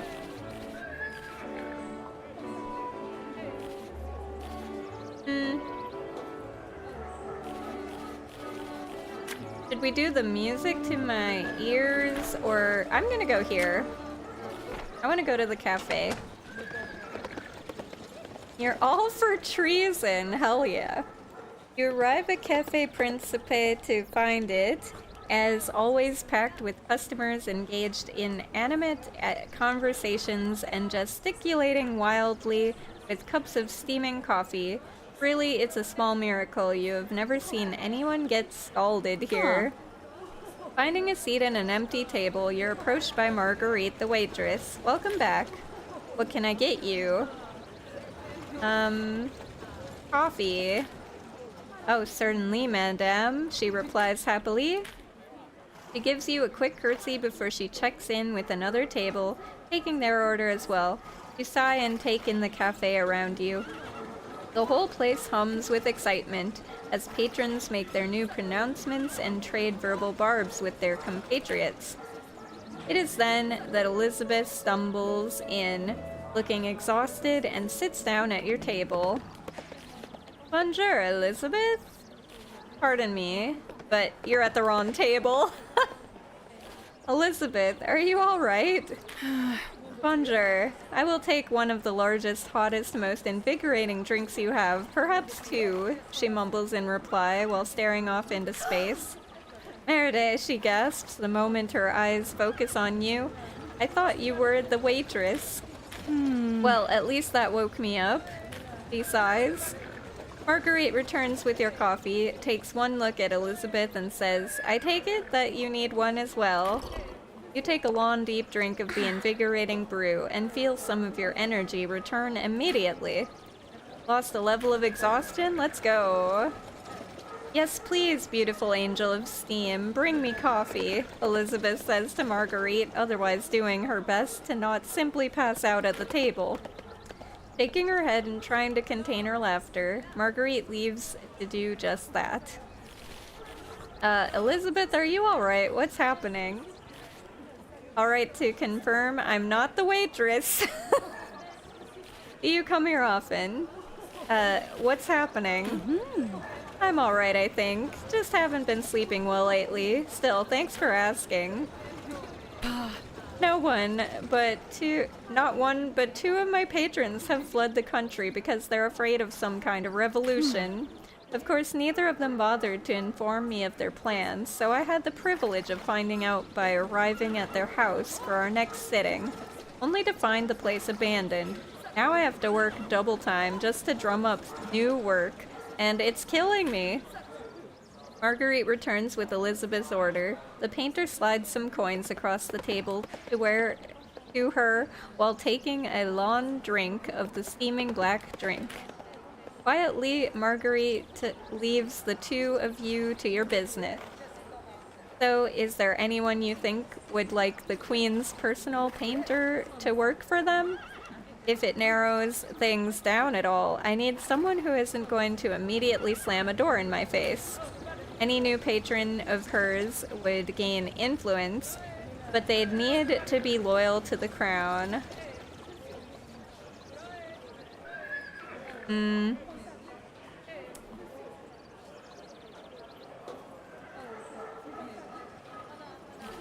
Have you considered looking into members of the church?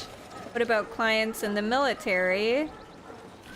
If you need money, there is nobody better than the bourgeoisie. Bourgeoisie, you really think so? You can't be serious. Even I know the bourgeoisie dislikes the crown right now, and everyone associated with them. They'd sooner laugh in my face than hire me. Damn.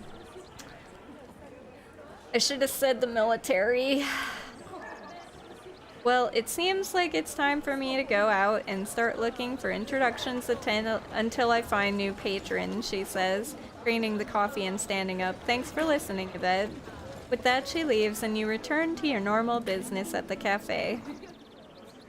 Taking out your journal and a pencil, you close your eyes and relax, just listening to the bustling cafe, not focusing on one individual, but letting the sum total of the room flow into your ears, and assessing it all together. Occasionally, you open your eyes to jot down notes. Your journal has been updated with the standings of all political factions in Paris. You can check this in the journal tab back at your home. After a few minutes, it becomes obvious that the crown is significantly more power than the revolution. While it might be possible for the revolution to make the crown give in to their demands, they would have to build strong alliances with the other factions in order to do so. Opening your eyes, you switch your focus to something more specific. You scan the room, looking at everyone's manner of dress and body language. You're looking for more subtle hints about where everyone's allegiance lie. More notes quickly scratch into your journal. After some consideration, you deduce that the military is the most powerful minor faction in Paris. They support the crown for now, but it wouldn't take much to swing the balance. Now that you have your bearings politically, you start becoming a little more involved with your fellow patrons. The cafe is bustling, with discussions swirling around you in an ever-flowing morass. Chairs scrape the floors as patrons get up to switch seats in order to be better positioned in their current debate. Someone is reading loudly from a pamphlet, extolling the virtues of the king as the surrogate father of the nation, but nobody really is paying attention to him. You get drawn into a conversation about the church and the crown.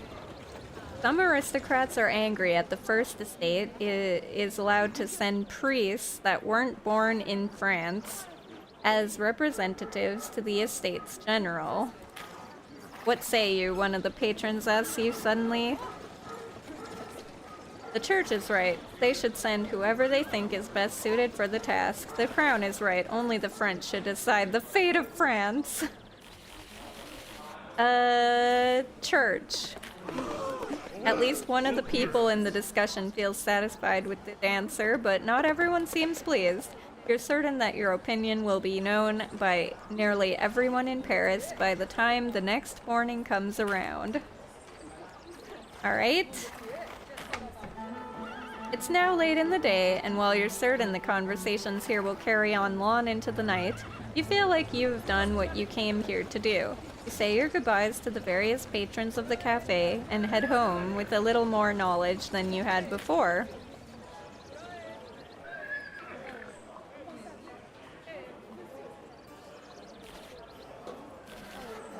I am well rested. Nice.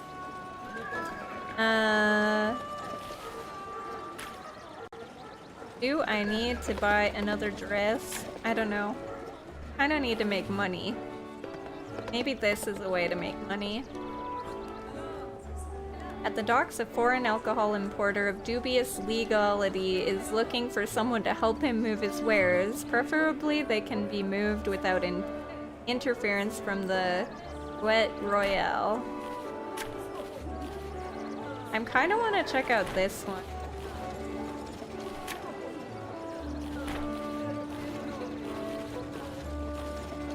I think I will.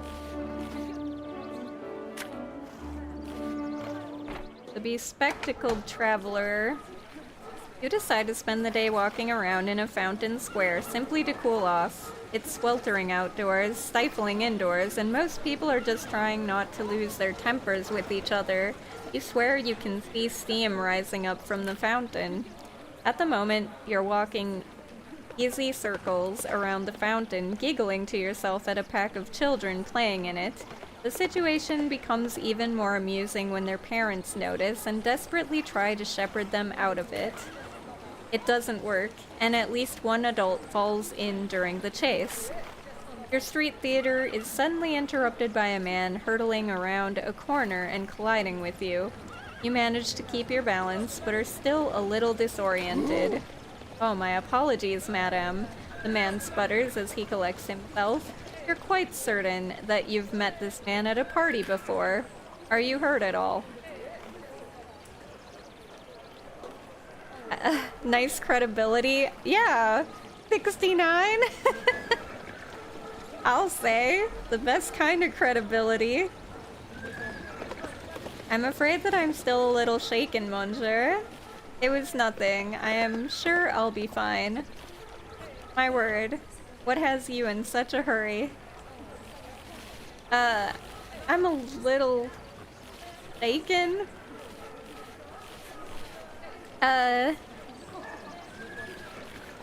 It was nothing. I'm sure I'll be fine. Actually, what has you in such a hurry? He straightens up and adjusts his disheveled spectacles.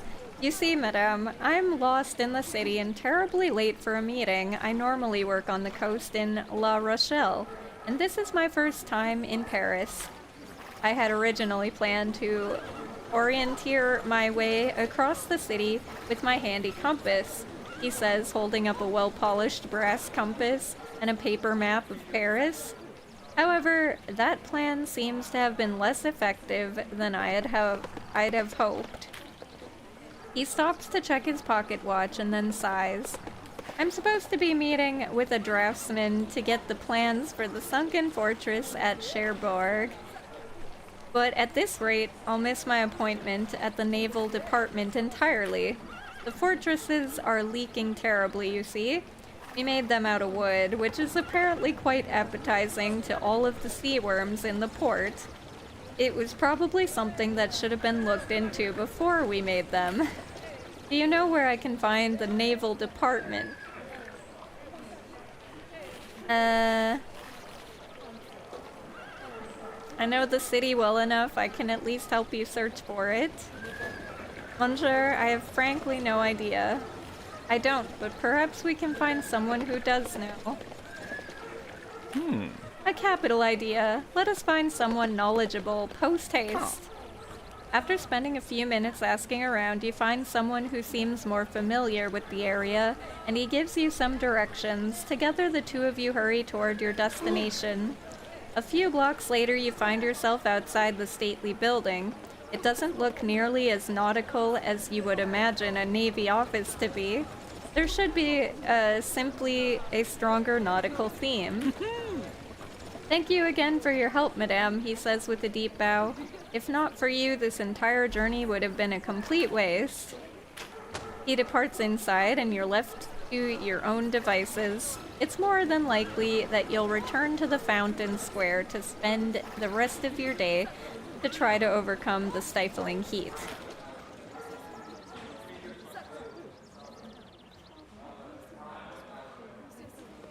You wake up to find a letter waiting for you on your bedside table. This wouldn't be unusual, save for the fact that it's sealed in plain, uncolored wax, which hasn't been stamped with a sigil of any sort.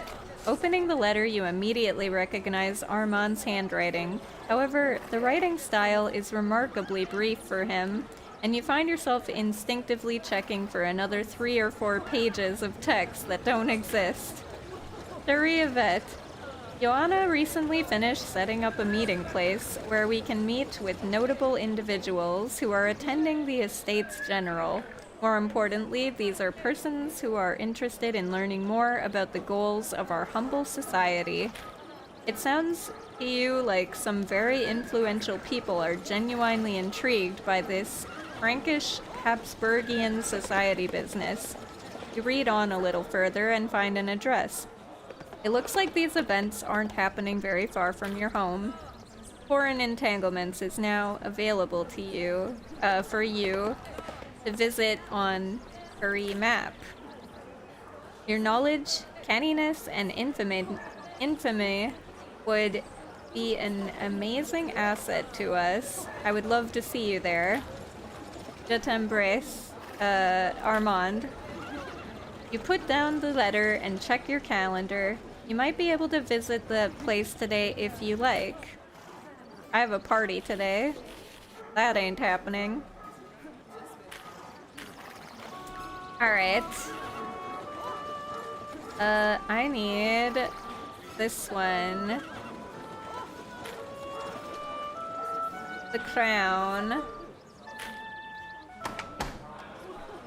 After spending the first half of the day getting ready, you head out for your rendezvous. You're thankfully well rested for this particular event, so you manage to feel invigorated and ready to take on whatever comes your way.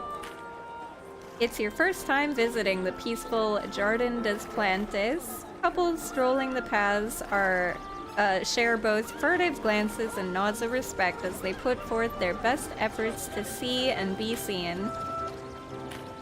A few minutes late, Elizabeth arrives. After taking a moment to carefully look around, she approaches you. You look absolutely stunning, she gushes as she looks you over, and you notice her empty hand idly sketching you in the air. A staggering amount of favor gained? Wow.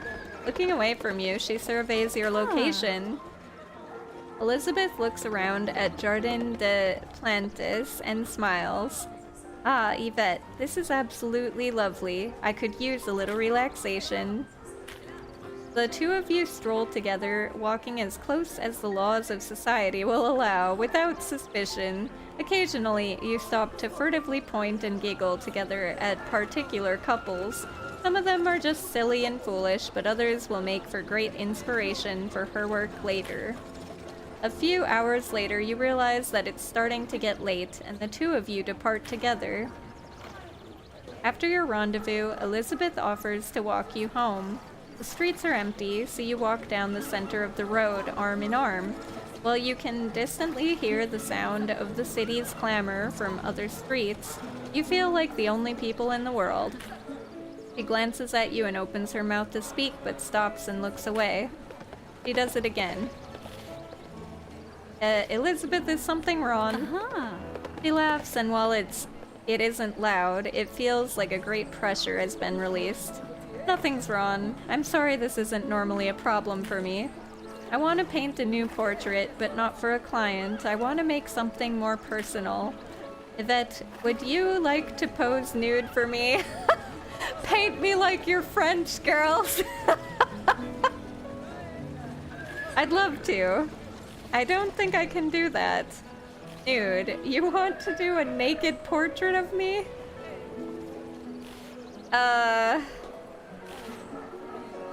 Sure. Fantastic.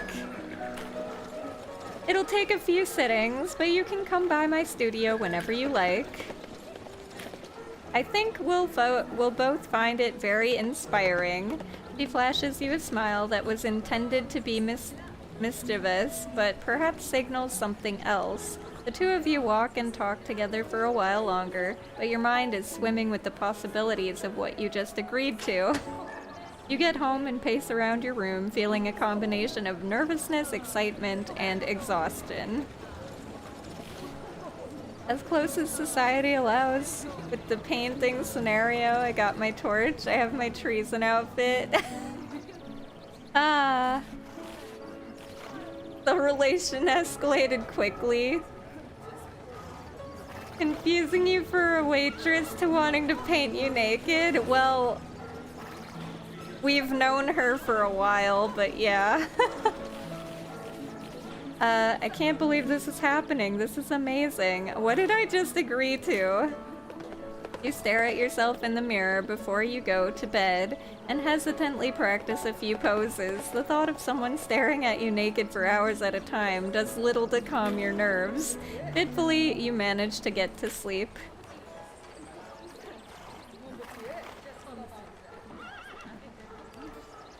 Alright. Opera Gala. Intimate party is sure to be the purest form of gentle reverie. Sure. Jean-Pierre Defoe. Oh gosh. It's one of those people. Okay, let's see.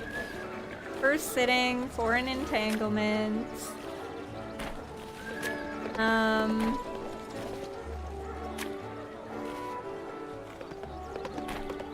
Party tomorrow. Oh, what's this?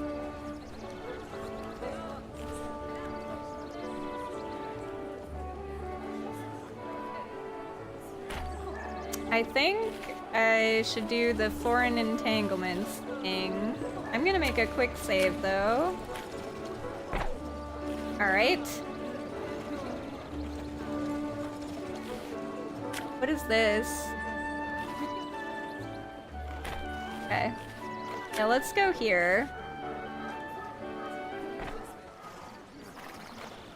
It's not a long walk to the address that Armand provided in his letter, but you wait until nighttime before you head out.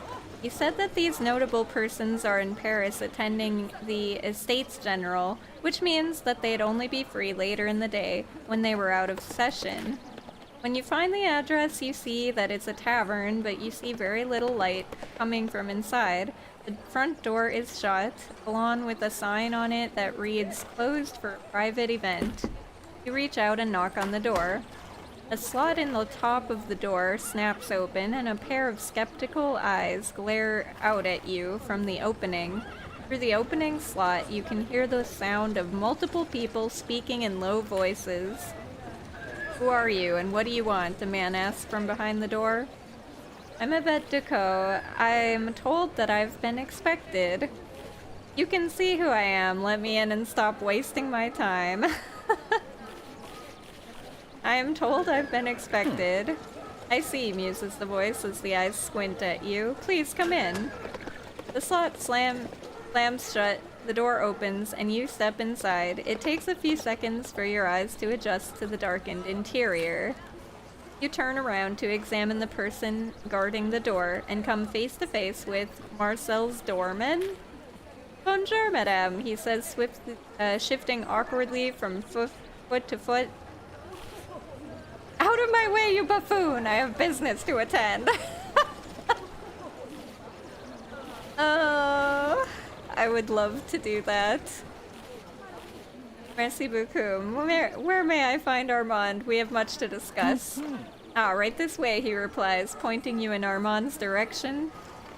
I feel like I need to play this game multiple times, and one of the times I need to just be a complete asshole. And see what happens, just for funsies. Because I'm actually pretty curious. Right this way," he replies, pointing you in Armand's direction. Armand looks up from his current conversation and starts heading over, a giant grin on his face. "Thank you, Jerome. I'll take it from here." His hand placed lightly on your elbow, he steers you into a secluded corner of the venue. "Ah, thank you so much for coming," he says while he hugs you close. "Here are our plans for tonight," he continues while gesturing out to the crowd behind you. We have all of these guests who are in Paris for the Estates General, who are representing the various estates. While they know the general agenda of our society, they naturally have their reservations about joining us. I've been called into a special meeting tonight, but Johanna is going to be helping you, all right? Oh, but of course, just tell me where to go. So I've already been demoted to Johanna's assistant then. Lovely. A special meeting, you say? Sounds interesting. Oh, but it is, Armand replies before dropping his voice to a low whisper. Well, I can't name any names. It's someone on the King's Privy Council, someone who speaks His Majesty regularly. While we obviously need all the support we can get, someone like this could change our fortunes overnight. He exhales sharply. Do I look nervous? I feel like I look nervous. Yes, darling, you do look nervous. Take a moment to gather your wits. Nervous? You? You're Baron Armand de Marbo. You were made for this very moment. Ooh. Mon Dieu, you're absolutely right. What am I worrying about? He asks, straightening up and puffing out his chest heroically. I must be off. There's work to be done. Armand departs, and you head off in search of Johanna and that guest Armand mentioned. However, when you do locate her, it appears that she has already started the conversation without you. As a man representing the Second Estate from such a traditional and storied lineage, I understand that this must be difficult for you, Johanna says, her words flowing like honey. Yes, while my family has proudly served all the strongest kings of France, however, His Majesty does not appear to be cut from the same cloth. He vacillates, issuing stern decrees in the morning, then retracting them at the first sign of resistance by supper time. It's embarrassing, whatever happened to the days of I am the state. Well, I can assure you, Monsieur, that bringing France under the wing of Austria would strengthen France, the monarchy, and the nobility as whole. Joseph II is a strong emperor, working to consolidate power, not let it disperse to undeserving inferiors. Well, madame, if this emperor is consolidating power, how would I benefit at all? A nobleman's power extends from their lord. A strong lord makes you stronger by proxy. He steps aside to make room for you in the conversation. Our power extends from our lord. He chuckles drolly. You sound like the tutors from my childhood, but your point is well made. It's exactly what's been going wrong with this country. We're at a point of crisis, and all attempts to look to His Majesty for leadership have left us wanting. We need a strong ruler, wherever we can find it. He turns to Johanna. Madame Dujardin, you have my support. I'll send a lackey to your address tomorrow morning to arrange a personal meeting where we can discuss details. He leaves, a cheery expression on his face. Johanna's, on the other hand, is one of barely concealed shock. That was certainly a deft maneuver she manages. It appears that Armand was right about you. Without another word, Johanna strides over to the next guest. Refusing to be outdone, you hurry after her, trying to keep pace. Some answers seem to range from complete douchery to aggressive flirtation. Oh yeah, for sure. I feel like, I would have to play multiple playthroughs. One where I'm just a complete douche. One where I'm, like, hitting on everybody and everything that has a face. And, this playthrough, which is just my first one, which is whatever I click. This guest is younger and carries the sober bearing of a representative of the Third Estate. He is both highly agitated and aggressively serious in equal measure. Johanna unfolds her fan and whispers to you behind it. Just follow my example, and we'll have this done quickly. Bonjour, Bonjour?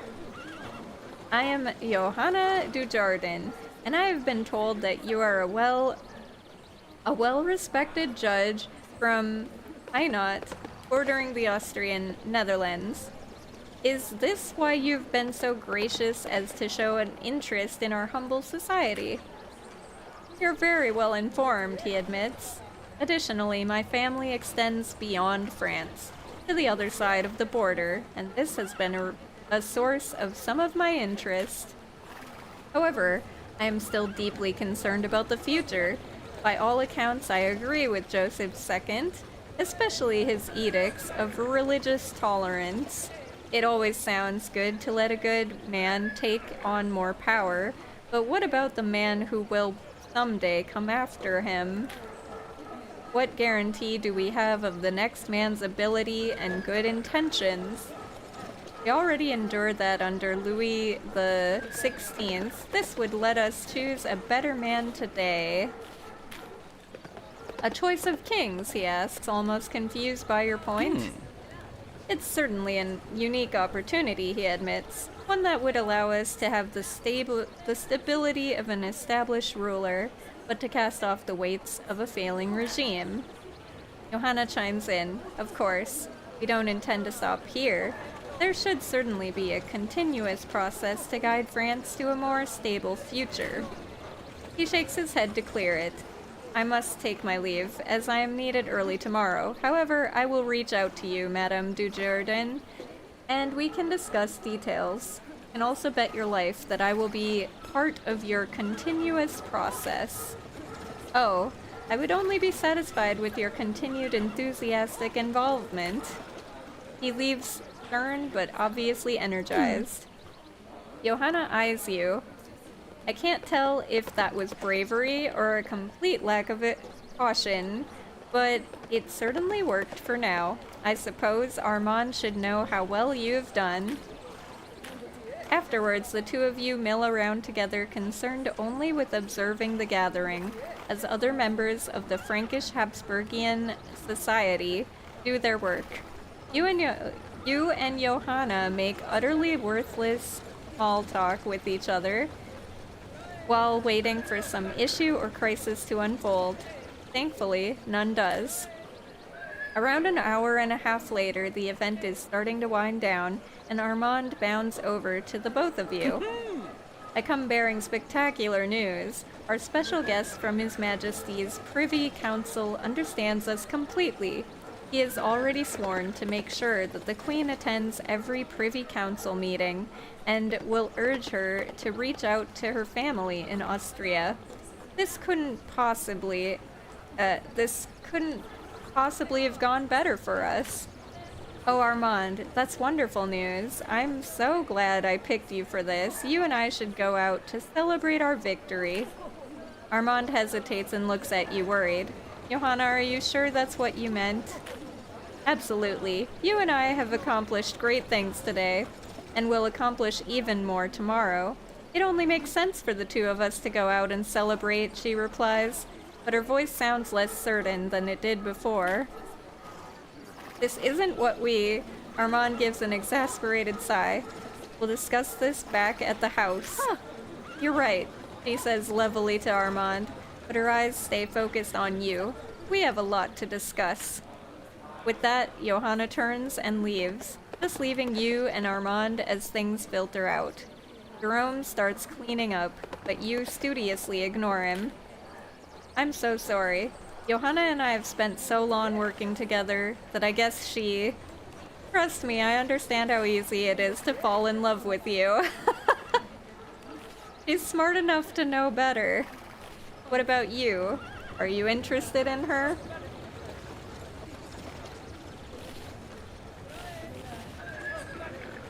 I'll just say... I am curious if he's interested. I know how easy it is to fall in love with you. While I'll always take your generous compliments, I'm still worried. She is absolutely smarter than that. She founded this whole society, recruited most of its members, and got it all to this point. Then again, intellect has a way of failing at the worst possible time. The two of you stand around together just watching the party continue to disperse, holding each other's hand. He sighs, then gives you a quick kiss on your forehead. I'm sorry, but I must go. At this time of night, the patrols are going to start picking up soon, and I can't risk getting questioned by any kind of authorities. Please visit me soon. I want to do something together with you. Just you and me, no politics, I swear. Alright. After one last embrace, the two of you part ways and you head home. For you, the walk will be short. All this progress, it feels like something is coming to a head, but what?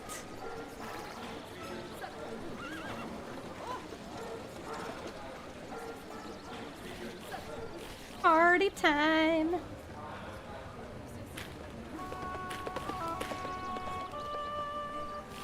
I think that one is the best church one I have. Yeah. Alright, assess our preparations.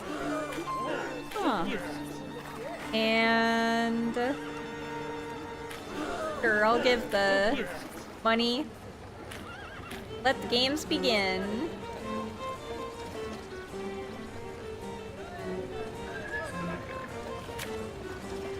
Unfamiliar young man of good Christian upbringing is in need of help.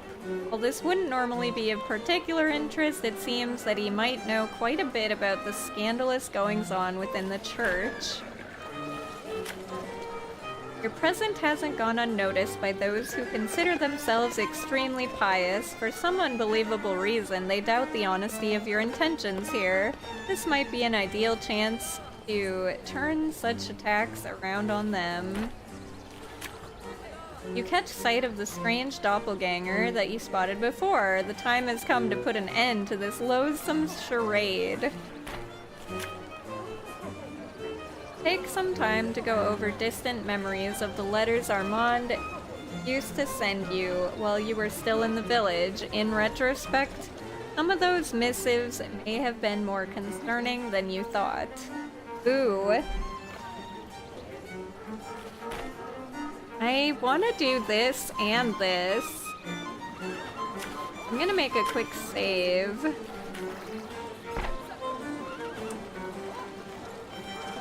Which one should I do first? I kind of want to do this one.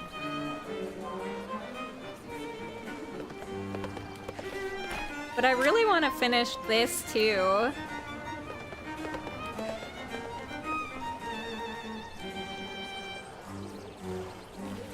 This is a tough choice.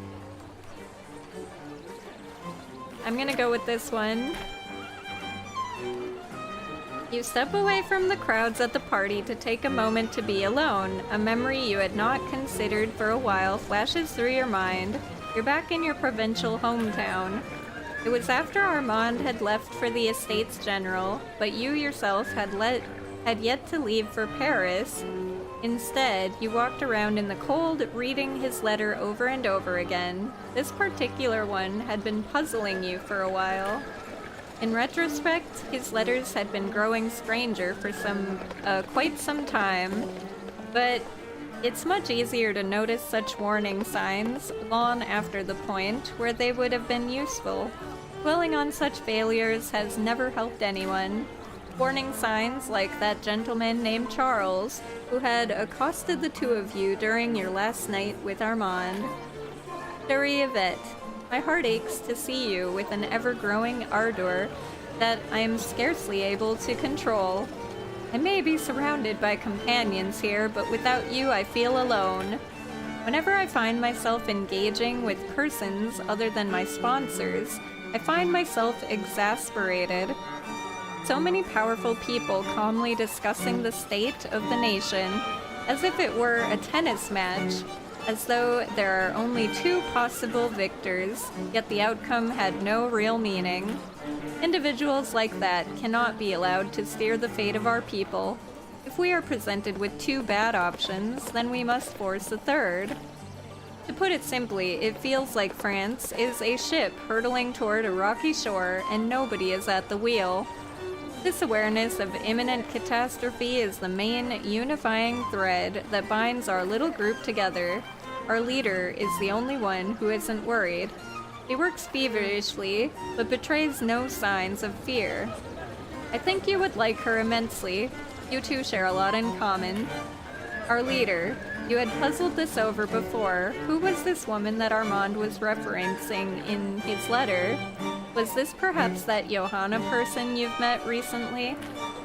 Of course, in the name of building coalitions, I've had to partake in the company of several extremely unpleasant individuals. It's perhaps the only reason I'm glad you're not here, as I would hate to inflict their judgmental presence upon you. Even when I finally travel home from the interminable dinners at their grand estates, I still feel like I'm being watched. I know I've said it before, but I really wish you were here.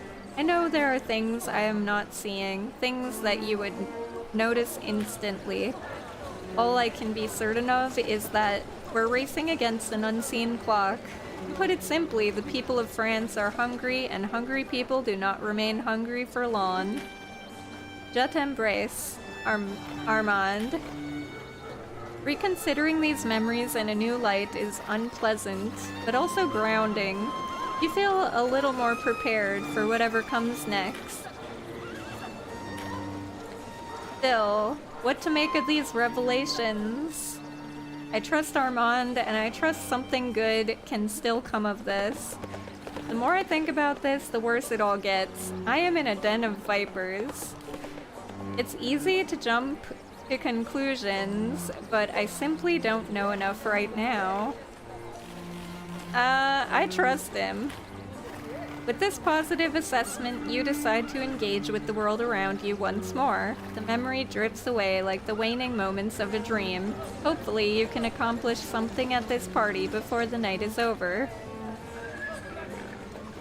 Alright. Cool, I can still do this.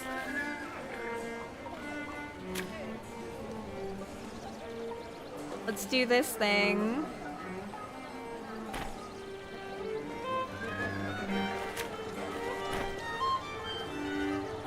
You freeze in your tracks when you spot her. Ever since your last encounter, you've been looking for her. This is the woman who had been imitating you, and even had the audacity to try taking out a vast loan in your name. Now you've spotted her talking to another party guest, but she hasn't noticed you yet. Approach her directly, sneak up on her, or take her aside quietly. Oh, we're definitely going directly. Ah, it's so lovely to finally meet you, Madame Decaux, says the guest speaking with the imposter. Now that you're closer to your double, you have to admit that her resemblance to you is uncanny.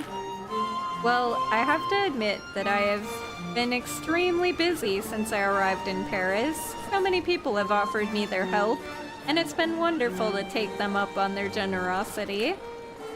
You clear your throat politely and step into the circle of conversation.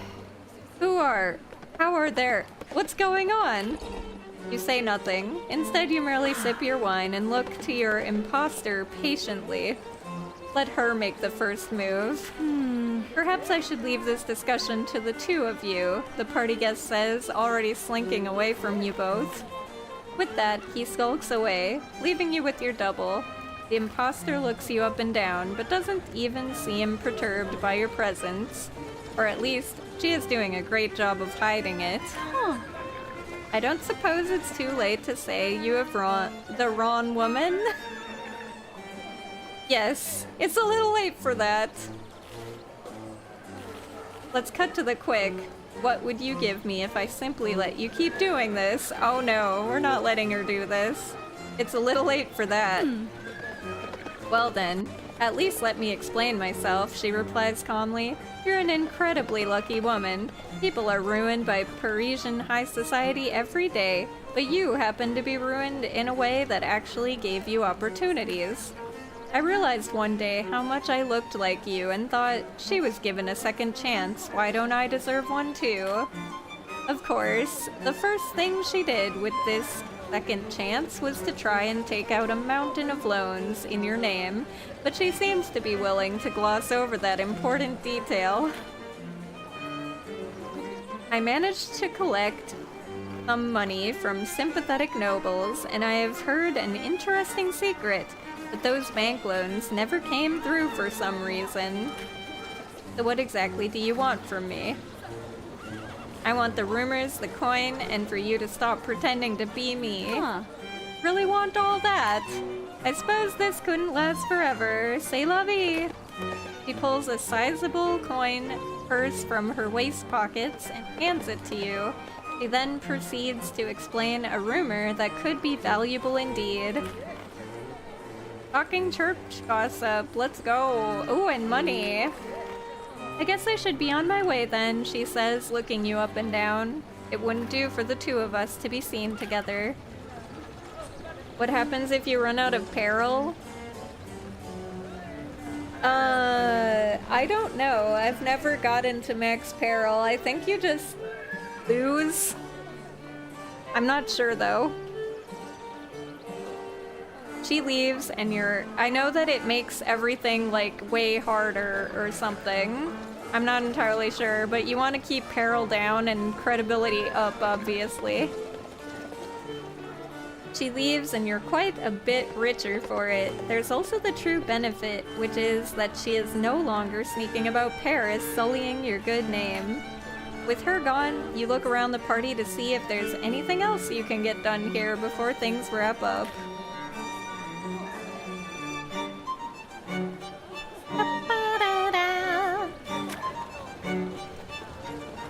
An unfamiliar young man of good Christian upbringing is in need of help.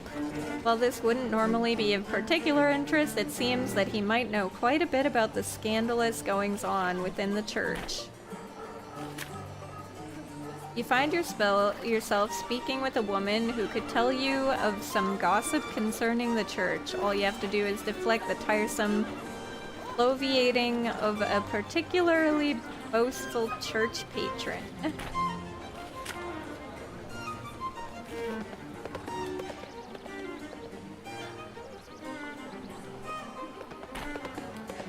Let's see. What swords and crosses? Oh.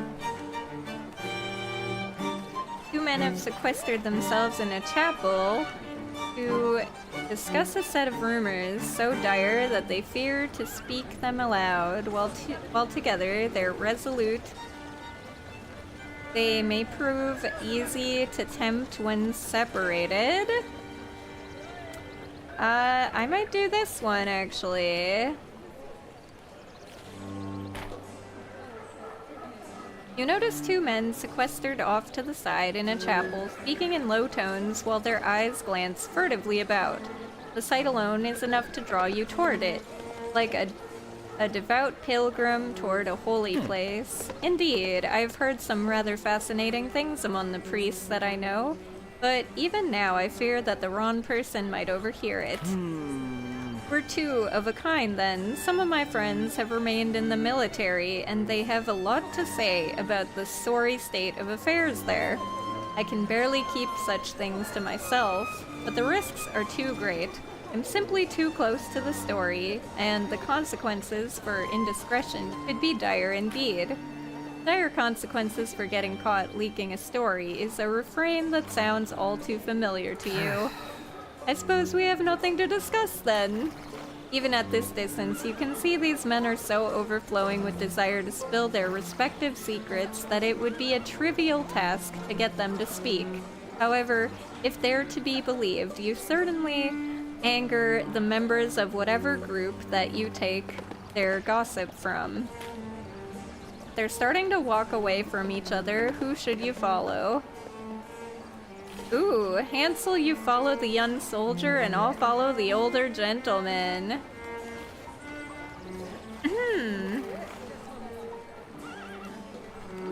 Do it.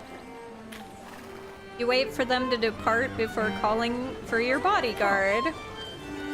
Yeah, it should be easy for me to get a young soldier talking. With that, he leaves, and you follow after the older man at a distance. You catch up to him in a different part of the party, far from his erstwhile companion. Ah, bonjour, madame, he says with a polite bow of his head. How may I help you? Your efforts to pry the secrets from this man are so easy that you almost have to stop yourself from laughing.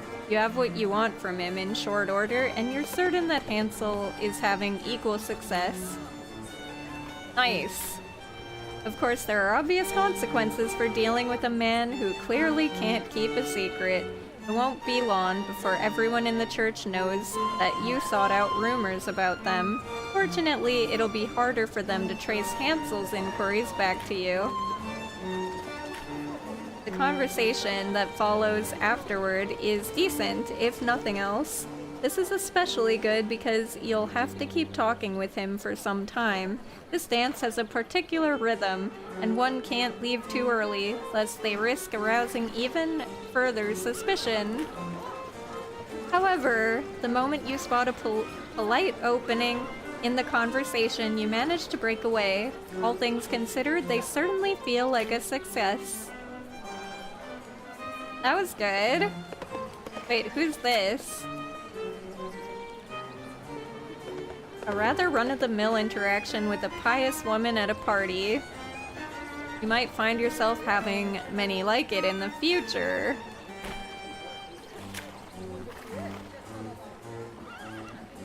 Alright, what's this? Oh, the chambermaid? A jilted gentleman has sought out your company, and he has quite the grudge to settle. However, firmly held grudges often lead to loose tongues.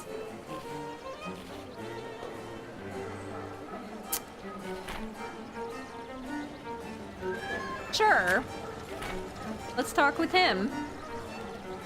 Between clusters at this party, you notice an older distinguished man. He's standing by himself, but swaying quite a bit, which is very good. After all, a drunkard and their secrets are easily parted. You immediately head over. Good night, Reaper. Have a good sleep. Stay safe in Lurk Kingdom. Have a good weekend. Catch you next week. Oh, next week on Thursday, we'll be playing, Silksong, unless it doesn't come out early enough for me to play it. We'll have to see what time it comes out. I'm not entirely sure what time it comes out. Because my Thursday could be different from the Thursday that it comes out, since I'm technically in the future. So I might have to wait till Friday to play it, but we'll see. Hopefully we can play it Thursday. Until then, we'll just play these fun side games.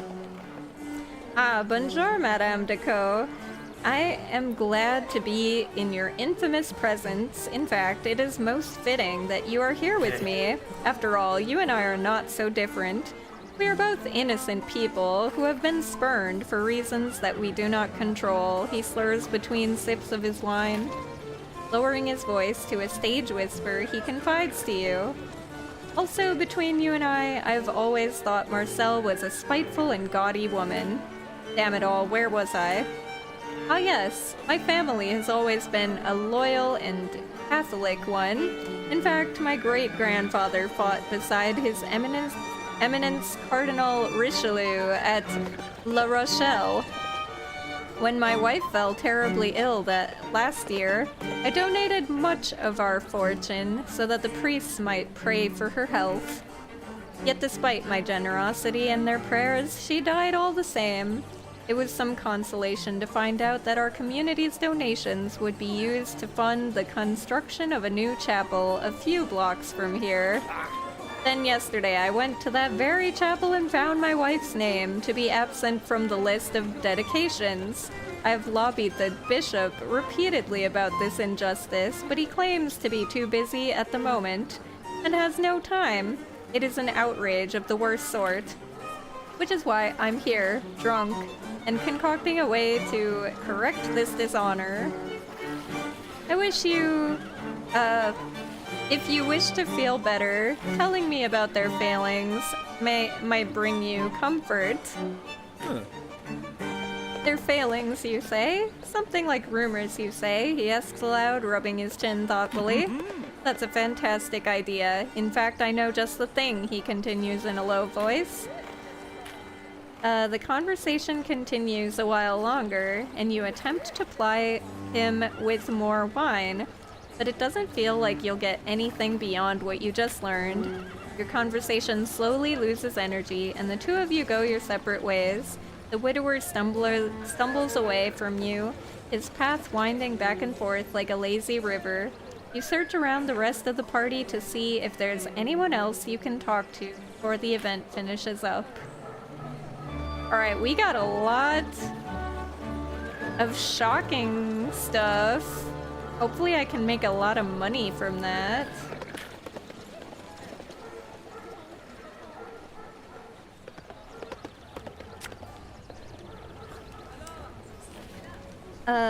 Elizabeth again. Would you like to join me on the 18th of May for a day spent at the Jardin des Plantes? Okay. Wait, this isn't the queen.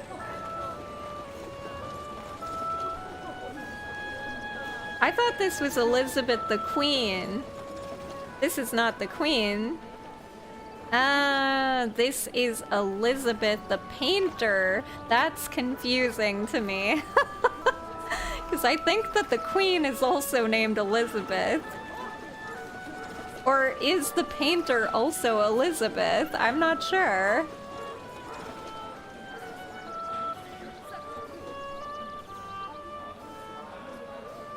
I'm a little confused by this now.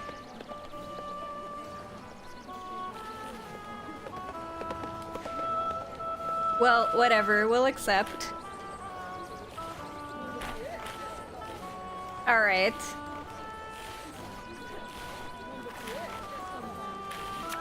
There's a music recital.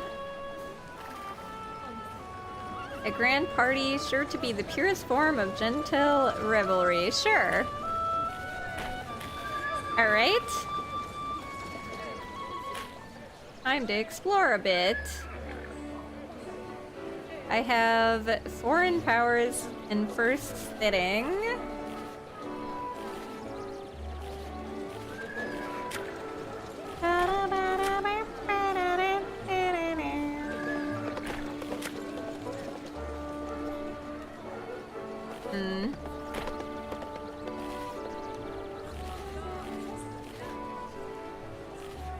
What is this one? After night falls, you join Armand at his home on the other side of Paris. He promised you a surprise of some sort. Alright, let me make a save and we'll do this. Actually, I should spend today getting money. Let's get money. You enter Pierre's office to find it more disorderly than usual, with Pierre pacing frantically in the midst of all the chaos. He looks up at you and exclaims, "Ah, madame, thank God you've arrived. I've been keenly checking the winds of public opinion, and my finely honed journalistic senses tell me that our readership desperately cries out for stories concerning the church. However, I am at a loss for such information. If you can get me fresh gossip relevant to that faction in the next 15 days, I'll reward you with a fair amount of credibility in addition to your regular finder's fee." Do you feel up to the task? Yes. Fantastique, madame. I just knew you were the perfect woman for the job, he replies with an excited grin. I already await your success with bated breath. Now then, to business, yes? I've got lots of church gossip.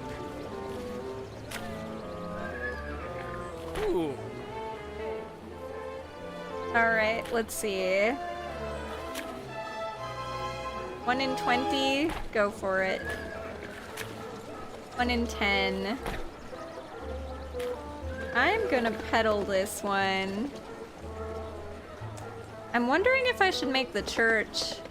I think I'm gonna take the church influence away.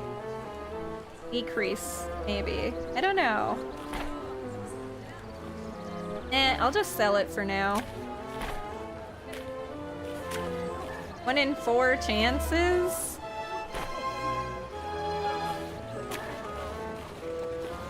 I'm gonna move it toward the revolution significantly. And 1 in 3 chance. Let's peddle this for... I don't know if I should increase or decrease the church power.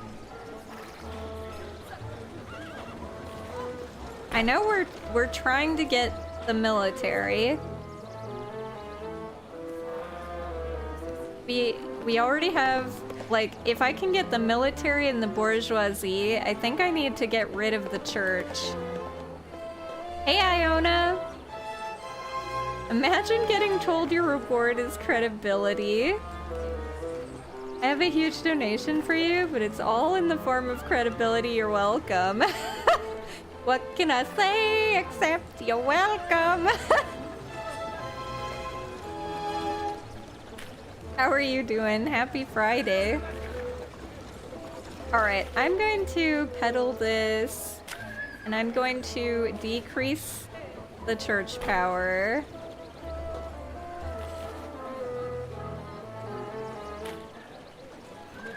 Because I'm going to try to get just the military and bourgeoisie. You look up at the sound of Camille knocking on your doorframe. Good morning, madame. The house's rent is due today, as are Hansel and I's wages. You have the necessary 70 livres. There you go. He leaves to deliver the money. With that business concluded, your day may continue. You pause to... Pause to read the social pages of the newspaper while you take your breakfast, sitting at your vanity. One of the benefits of working for Pierre is getting a free newspaper every day. It's then... Okay. They traced it back to me. Damn. My reputation. Alright. Should I rest? A military ball? Let's do it. And, let's see.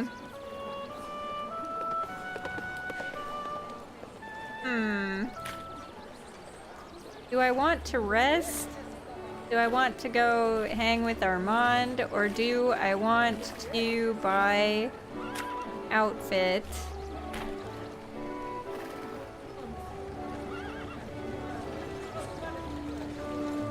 Because I might need another outfit.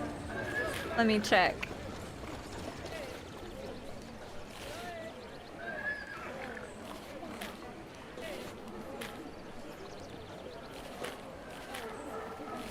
I might have to wear that.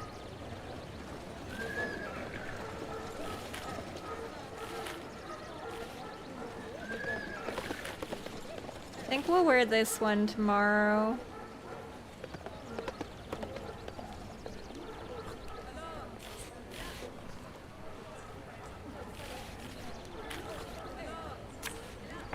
Wait, how do I get out of here? There we go. What does my journal say? So yeah, they're in allegiance with the revolution. The church is massively in allegiance with the crown, so I just need to keep their power low. And then I just need to get the military power to switch. Revolution. That's the plan. Because I'm going revolution route. Friday got started as soon as he fell asleep and woke up again. Nice. The correct vibes for that. Let's see. What are we doing today?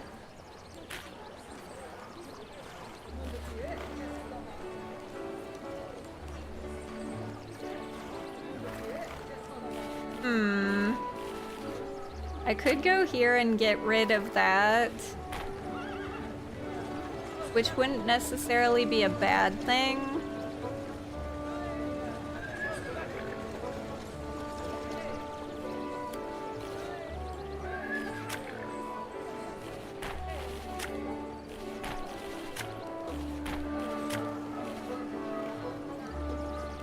I think we'll go do this one.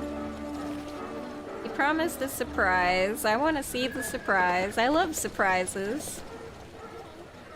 You wait until late evening before you walk to Armand's home. He told you that he has something special for you, and it isn't related to politics.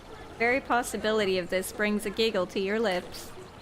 You're fairly certain that just being engaged to Armand has made you more informed about the political landscape of France than some of the ministers in Versailles.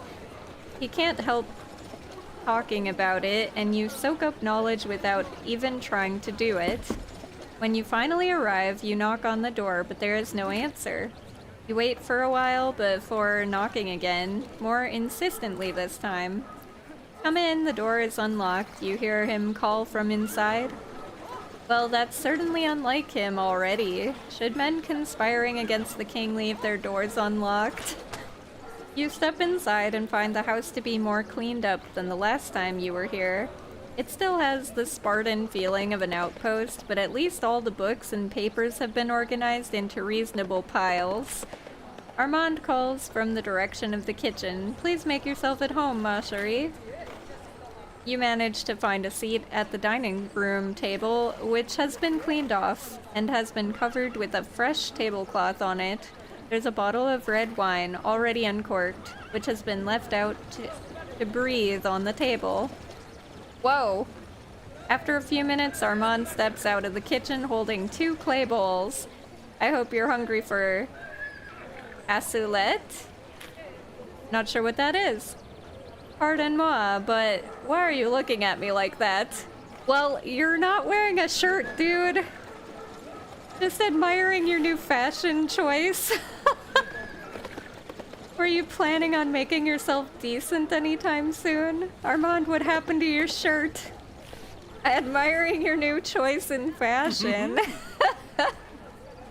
I'm glad you find it appetizing, he says, then puts the bowl down at your spots and then takes a seat.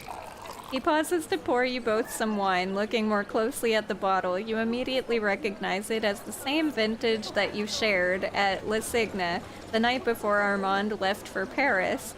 That night feels like a lifetime ago. 2 long-awaited reunions and chasing our dreams, he toasts. You both clink glasses and drink deep. It tastes exactly as you remember and brings a flood of memories with it. You dig into the hearty stew of duck, sausage, and white beans. It's not hot cuisine, but it's flavorful and satisfying. As you can tell, I've had to learn how to cook myself, and at the risk of sounding arrogant, I have to say that I've taken to it quite well. Though no matter how good I'll get, I must admit that I'll always miss Camille's cooking. That little maid is astonishing in the kitchen. I certainly envy you for still having her. Speaking of which, how are you finding her? I think she's an absolute delight. Is she always so unusual? Does that ever stop? You know, if you miss her so much, you could always visit. I think she's a delight. Isn't she, though? There were days where I thought her absolutely mad, but I was eventually charmed by her indefatigable optimism. Whatever that word means. The conversation dies for a moment while you both finish your meals. At the very end, you use a small hunk of bread to sop up the remaining stew. It tastes absolutely delightful. I wanted to thank you one last time for joining us at our event. I promised to stay away from politics, so I'll not delve into the details, but it was lovely to have your support. Seeing you there made me proud. I also wanted to say that I'm sorry about Joanna. I'm worried about her, and after that night I think she has been getting worse, not better. He sighs. I know she's not given a good account of herself to you so far, but when we first met, she wasn't like this. She was adventurous, daring, and always so full of energy for the society and our plans. She was inspiring, like nothing was impossible. Then again, whenever you came up in conversation, she would find a way to switch the subject. But I just assumed that she was more interested in our work than in personal affairs. The night after our event, she and I had a serious quarrel. She started screaming about everything she'd sacrificed. She kept saying that this was her last and only chance. She has barely spoken to me since then. I understand at least some of it. She's single-handedly financed this whole venture. I suppose that gives her some right to be controlling. The devil with her, you're not her servant. What do you think she meant by last and only chance? He pauses to think, dredging up old memories and viewing them in a new light. While I don't know for certain, my theory is that she has bankrupted herself funding this society. She also must believe that some great reward awaits her at the end of this, and if this fails, then she will be left with nothing. Together the two of you easily finish the bottle of wine, and without skipping a beat, Armand produces another one, nearly identical. He refills both of your glasses. This dinner brings with it an almost overpowering sense of familiarity, like the conversations you had in the village together only took place but a few minutes ago, and you're just now picking up exactly where you left off. You look up from your wine to see Armand staring at you with a ferocious intensity. It appears that the dinner is over, yet I believe we are still hungry. I think I can help with that. Let me clear the table. Whoosh! That may be so, but I feel it would still be best to wait. Ooh. Should we kiss him or not kiss him? To kiss or not kiss? That is the question.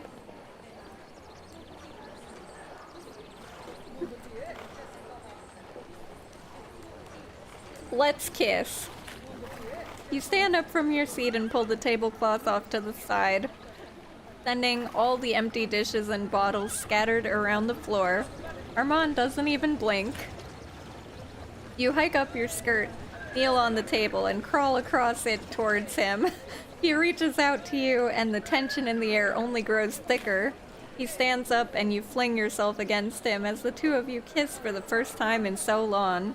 Your eyes are closed, but you can feel his free hand feeling its way up your body, undoing the ribbons that hold your dress shut. I thought this was just gonna be a kiss. This is turning out to be way more than a kiss. We're like crawling on the table. You run your hands up his chest as your bodice slides open, and you already feel his hands reaching for the laces of your corset. You gained... It said you gained favor with him if it wasn't obvious. That's funny. Eventually, sometime later, you start paying attention to the rest of the world again. Armand is in the kitchen fetching you some water. Ma chérie, he calls from the kitchen, if you don't mind, I'm going to take some of these leftovers upstairs to Johanna's room, just so she has something to eat when she gets back. It might serve as a decent olive branch. You shrug and leave him to it. You're not exactly dying of thirst after all. Wait, she was in the house while we did this? That's awkward. Upstairs you hear the sound of breaking pottery, followed by a string of frantic cursing. Armand runs downstairs, eyes wide with shock. Johanna's room is completely empty. She must have moved out completely in the middle of the night. That is not a good sign. He grimaces and pulls at his hair. I'll look into this later, but I'm going to tell you a secret just in case. He sits down near you and hands you a letter from his pocket before continuing in a low voice. Johanna Dujardin's real name is Johanna von Holbein. She doesn't yet know that I learned this about her. You look down at the letter and see the name Johanna von Holbein in the signature, but you can't read the rest of it as it's written in German. I researched the name a little on my own, and to my knowledge it appears that the von Holbeins are an Austrian noble family in deep decline. It might explain why she started this society, as she might hope that it could reverse her family's fortunes. I believe in the righteousness of our cause, but it's likely what has kept her so driven. You think about the signet ring of hers that you found in the house. The mysterious sigil is likely her family's crest. She wanted Armand to have it because it would be enough to have people in Austria help her. That means her family must still be relatively well known. I'm telling you this because I'm worried that she might do something extreme. Johanna may be a lot of things, but forgiving is not one of them. If something occurs, we should be prepared. Merde, I need to start reaching out to everyone else in the society. I need to make sure that they're still safe. I'm sorry, ma chérie, but I'll need to depart immediately. If it's any consolation, I'll be able to walk you halfway home. Outside, the two of you walk together in an awkward silence. The mood of the evening has certainly taken some sharp turns. Finally, as you find yourself around halfway home, Armand turns to you and says, I believe this is where we must part ways. Good night, my love, and please be sure to stay safe. With a kiss on your cheek, he departs into the night to rally his fellow Habsburgians. As he disappears into the darkness, you wonder when you'll see him next. As long as you put on a shirt first. Alright, I'm gonna save after all of that.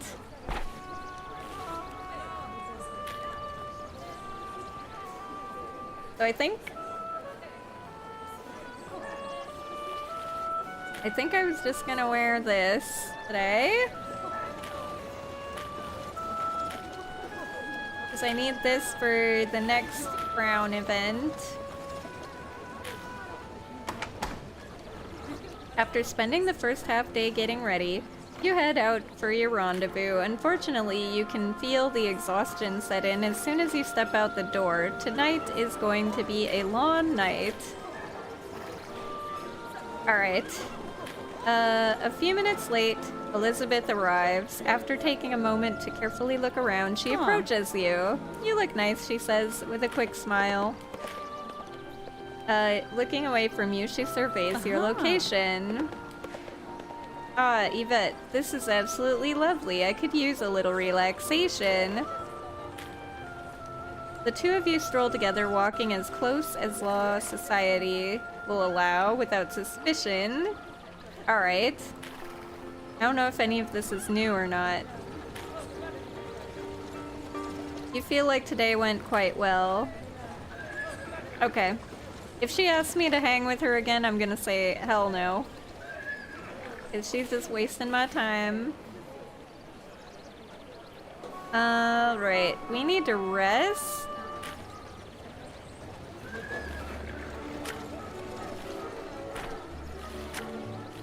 Or do this.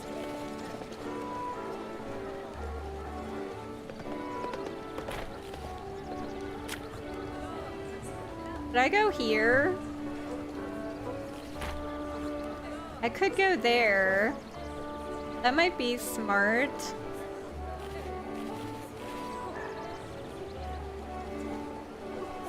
I can buy new dresses, yes.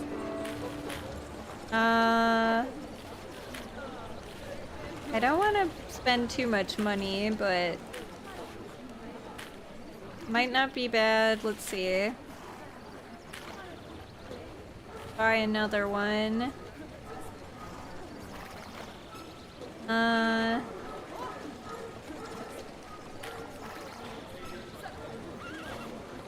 probably gonna need one for the crown soon.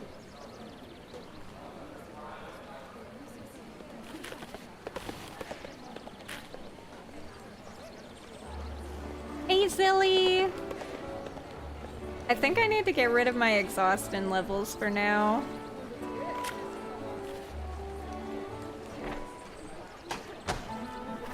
You arrive at Cafe Principe to find it, as always, packed with customers engaged in animate conversations and gesticulating wildly with cups of steaming coffee.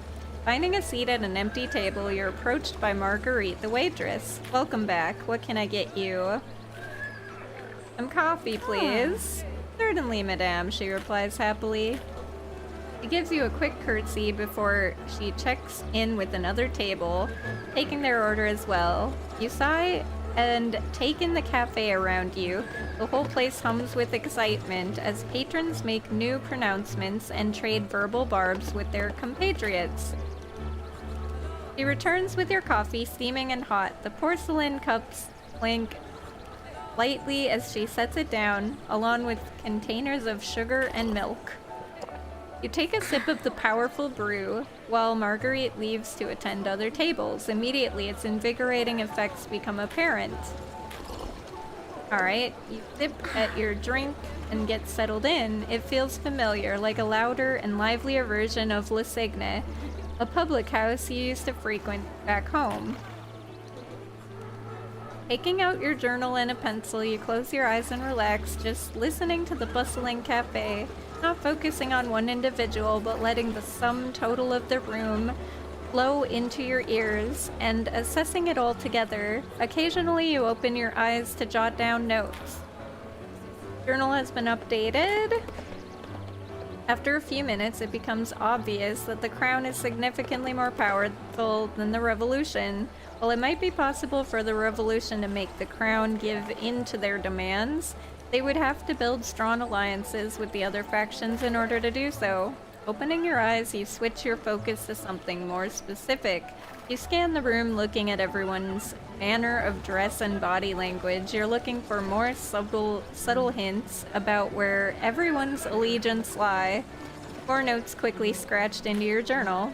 After some consideration, you deduce that the military is the most powerful minor faction in Paris. They support the crown for now, but it wouldn't take much to swing the balance. Now that you have your bearings politically, you start becoming a little more involved with your fellow patrons. The cafe is bustling, with discussions swirling around you in an ever-flowing morass. Chairs scrape the floor as patrons get up to switch their seats in order to better position in their current debate. A lawyer is trying to convince people that taxes should be reformed according to natural law, but nobody seems to agree on what natural law is. You get drawn into a conversation about the military and the bourgeoisie. Oh, that sucks. Apparently due to skipped wages, soldiers have become notoriously delinquent on their debts. And some have even reacted violently when asked to pay. This has led to some shop owners refusing to do business with soldiers at all. Nobody is certain if that's right or even legal. What say you? One of the patrons asks you suddenly. I support the military. What are the soldiers supposed to do? Starve? I support the bourgeoisie. They have every right to only do business with the customers they trust. I'm not gonna screw over the bourgeoisie. At least one of the people in the discussion feels satisfied with the answer, but not everyone seems pleased. You're certain that your opinions will be known by nearly everyone in Paris by the time the next morning comes around. Alright. It's now late in the day, and while you're certain the conversations here will carry on long into the night, you feel like you've done what you came here to do. You say your goodbyes to the various patrons of the cafe and head home with a little more knowledge than you had before. Ended up staying up late last night. Backups of D&D things. Nice. Backups are good.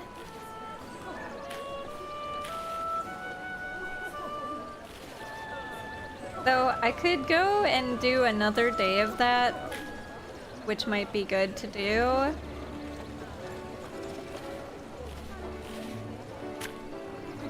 I'm curious what this is.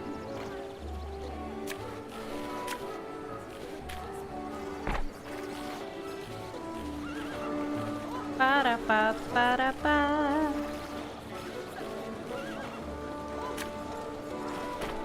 There's a couple places I haven't gone to yet, and also there's this too.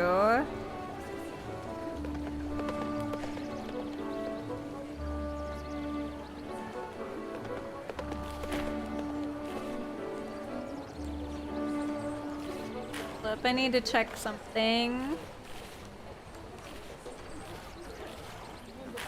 Okay.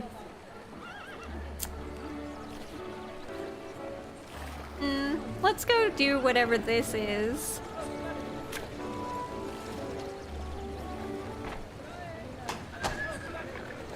Hi gamers, thank you for the hydrate and the posture check.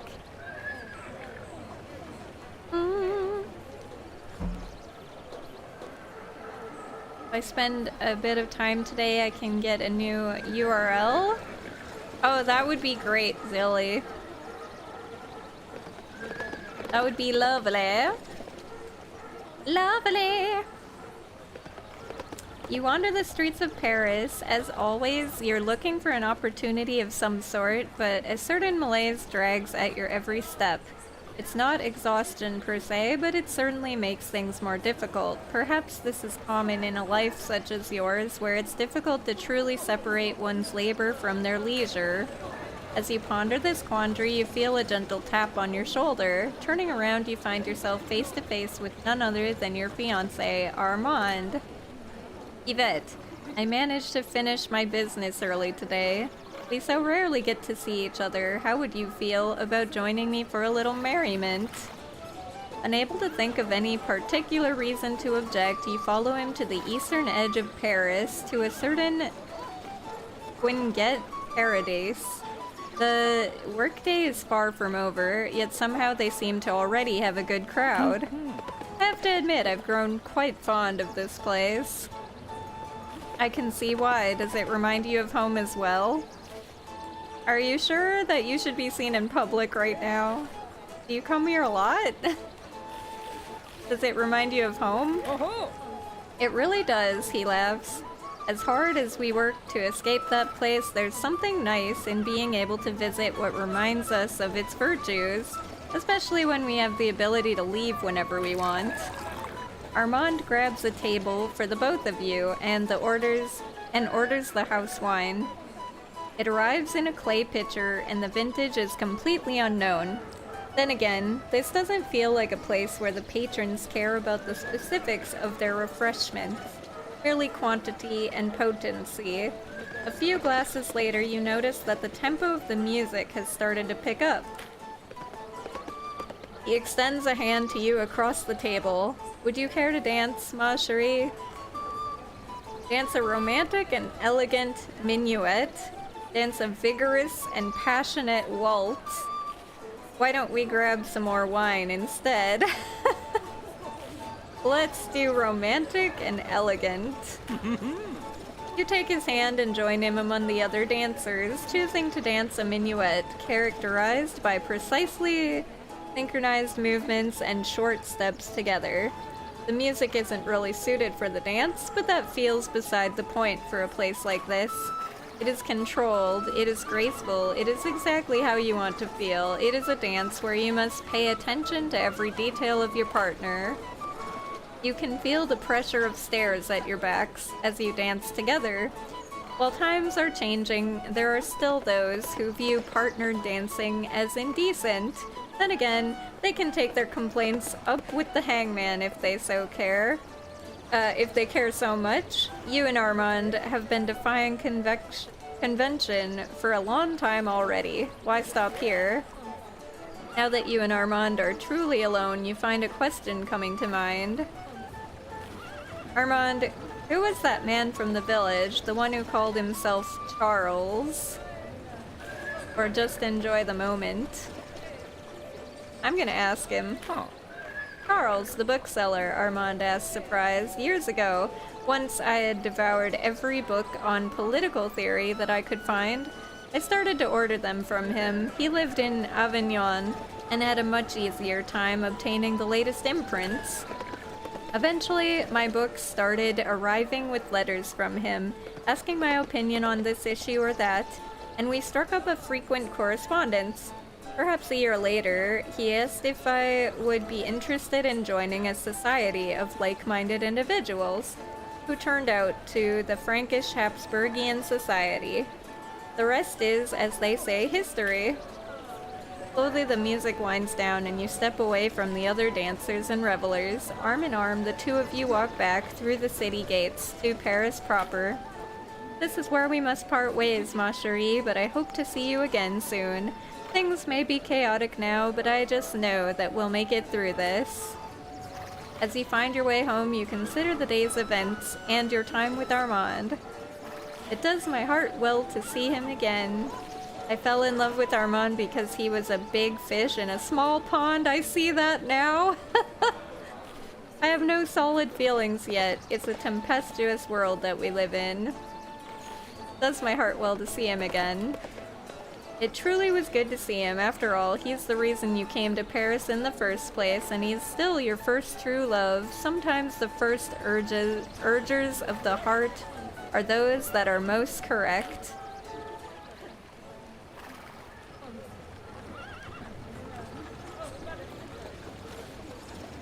Alright, time to go to a party!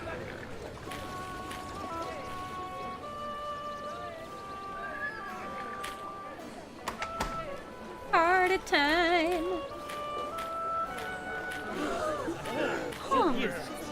Let's pay.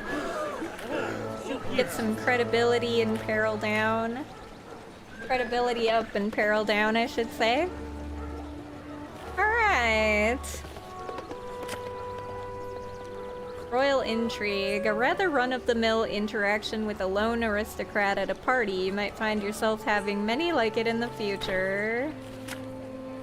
You find yourself speaking again with Michael Pelletier, the chemistry student. He seems to be quite taken with the woman in front of him, but something about her motive seems more unsavory than most. A couple here is telling stories, some of which have proven to be bawdier than others. If you're willing to brave risks of impropriety, the rewards might be valuable indeed. It appears that the party's hosts have left their study unlocked. This might be a valuable opportunity for someone of a more unscrupulous nature. I'm gonna go with this one. You find yourself chatting with Michael Pelletier, the promising chemist, as well as the noblewoman who invited him to this particular soiree. Thank you again for bringing me here, Michael says to his host. I never thought I'd see the day when a noblewoman took such interest in me. Oh, this. Think nothing of it, Michael, she laughs. Though a certain rumor has piqued my curiosity. I hear that you've been traveling in the same circles as some prominent revolutionaries. Michael swallows nervously before continuing. Did these rumors displease you, madame? Quite the opposite. In fact, our images.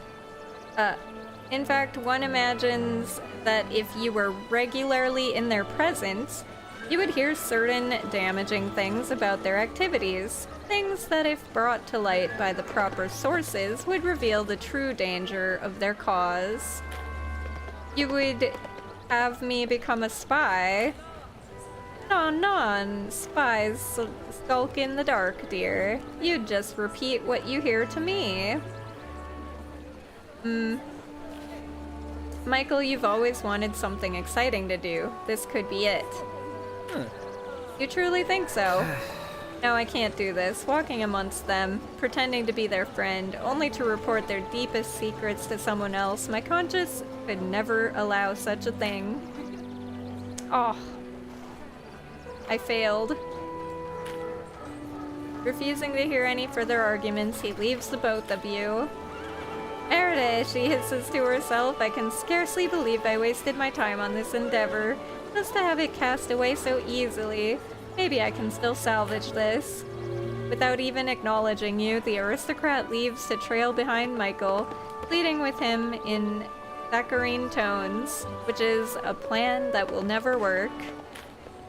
It's hard to determine which part of this is more infuriating, though you content yourself with exploring the rest of the party instead.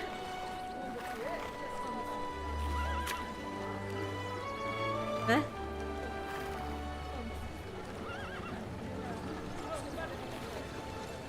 A clever woman could yield some valuable results.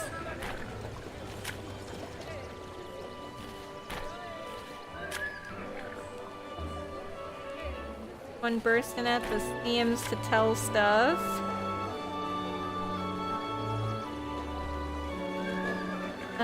What's this?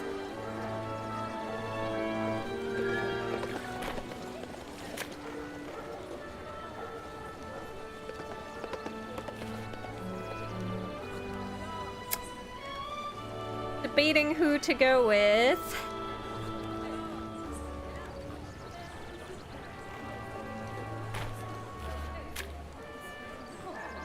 Let's go with this one, I guess. Hopefully I have enough credibility. In the midst of your latent conversation, you feel the ethereal pull of a lead on gossip.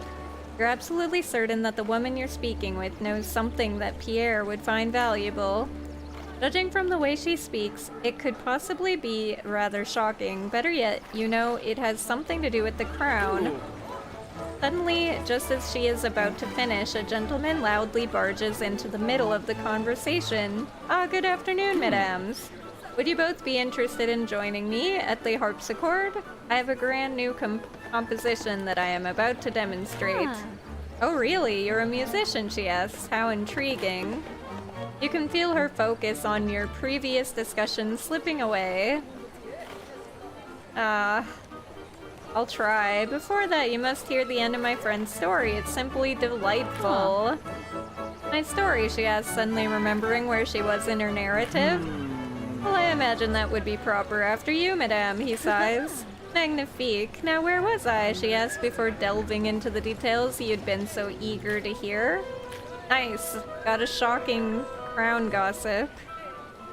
With her story completed, you and your conversation partner follow the musician to his harpsichord, and he begins to play for a crowd. After all the while, he seems extremely pleased with himself and keeps looking at you like he's won some sort of victory. Men are truly strange sometimes.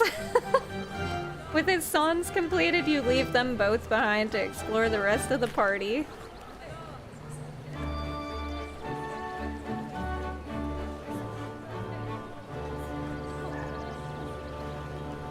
A group of aristocrats have been trying to secure foreign sources of grain. Is it as they claim to distribute to starving farmers or to hoard it for themselves? Interesting.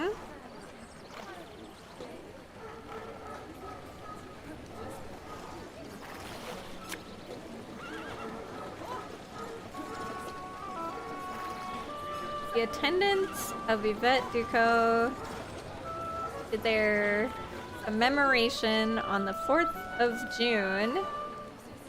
Festive party is sure to be the finest example of genteel amusement. Sure. Okay. At some point I'll need to rest.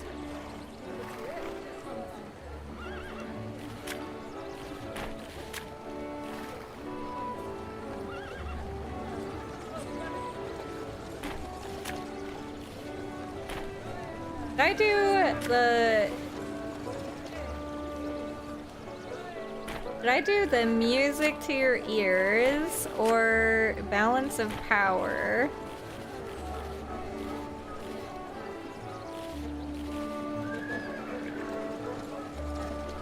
Or rest? I think I'll go balance of power.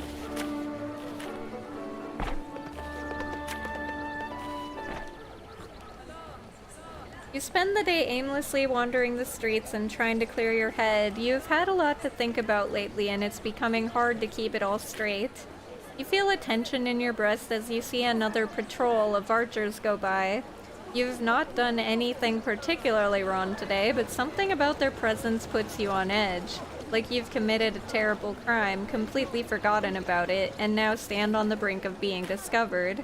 Like most citizens, your main interest in the archers is making sure that they ignore you. However, up ahead, you see that someone else has chosen a different approach. Two uniformed and armed men stand over a battered fellow who's sitting on the ground between them. The man arguing with the archer is a young soldier. Judging by his uniform, he appears to be a member of the Queen's Royal Dragoon. I said stand down, the watchman growls, taking a single step toward his opponent. Since when do I have to listen to the likes of you, the dragoon replies. I found this man cutting purses. I apprehended him, and I shall deliver him to the prisons myself. The thief in question is sitting on the ground between them. His clothes are rumpled, and a strike to the face has split his lips open, but he looks rather resigned to his fate. At least as long as two heavily armed men are standing directly over him. What did you say? Their argument continues apace, and you're starting to see the problem. Soldiers and the City Watch aren't part of the same organization, and there's no real guide as to who is supposed to be obeying who here. In a time of heightened security, this line gets even blurrier. The fact that a soldier performing an arrest makes the Minuet Royale look incompetent is likely a factor here as well. You notice the men shift their feet, and their hands start to tighten about the grips of their weapons. This could get ugly. Oof, I hope I've got enough credibility. Mongers, surely it's possible for you to talk this villain in... Take this villain in together, no? They both break away from their argument to eye you and then examine each other. I suppose that could be possible, if you were amenable to such an arrangement, the Dragoon ventures. As long as we can bring this villain to my station, I think we can work something out. The archer replies, casually kicking the thief on the ground to emphasize his point. The cut purse yells in protest at this unnecessary abuse, but nobody else seems to notice. Nothing could be more sensible. I'm glad you were willing to see reason. Well, you were the one to help them see reason, but you decide to not let that get in. You decide to not let that get in the way of their mutual self-celebrations. That was hard to read. They both give you a small bow of acknowledgement, so that's nice at least. Ooh, my peril went way down. That's nice. The duo happily marches away together, dragging the hapless thief in tow towards judgment and some terrible fate after that. Probably branding. That seems to happen a lot. You, however, are left in the street, wondering what happens in a city where even those tasked with keeping order can't work together. He's committing treason? Kinda. Would you like to join me on the 25th of May for a day spent at Jardin des Plantes? Again? It'll cost me a favor. I'm sorry, Elizabeth. We always hang out, and you're wasting my time.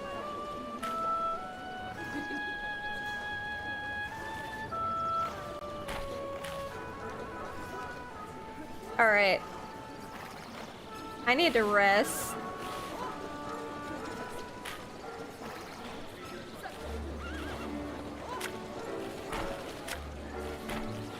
He was wasting my time. Ooh, the honorade. I need to hang with this lady. Need to get in favor with her. How are you gonna get your les on if you don't hang? I'm busy, man. I'm trying to overthrow a government here. I don't got time for that.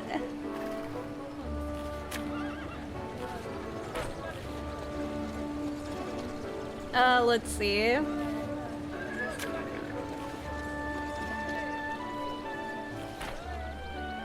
gonna make a quick save because I don't remember when I saved. And should we go hang with her? What do we have? Oh, we have the bourgeoisie. So I need to wear...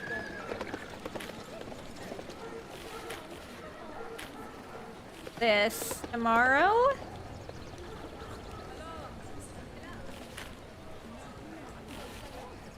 Okay. Or I need to buy a new thing. Should I rest?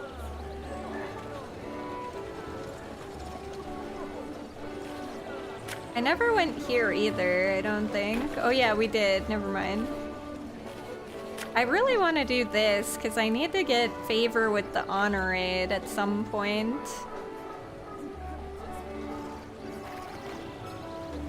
It can wait for the status quo to change a bit. Committing one crime at a time, yeah. We're criminals. I don't got time for that. After a night of table crawling and skirt hiking.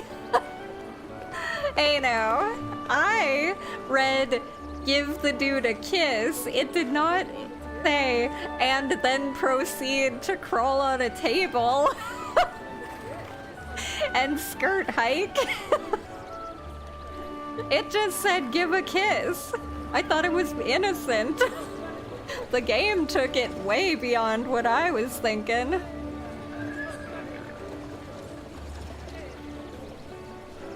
Alright, let's see. Are we going honor raid, or are we resting, or are we going to the cafe?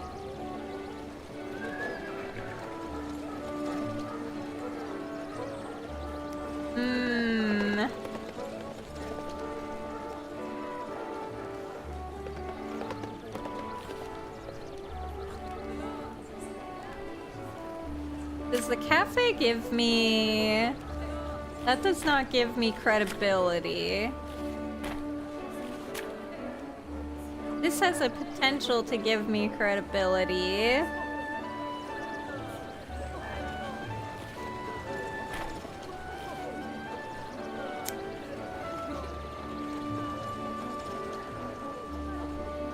Alright.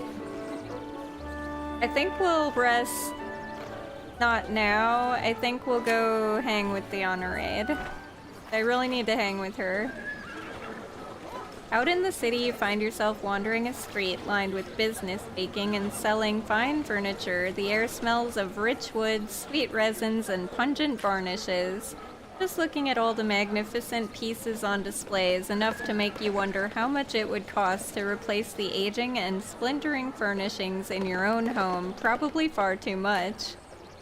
It's then that you spot a familiar figure wearing a dress as dark as midnight, examining a store with a worn and illegible sign.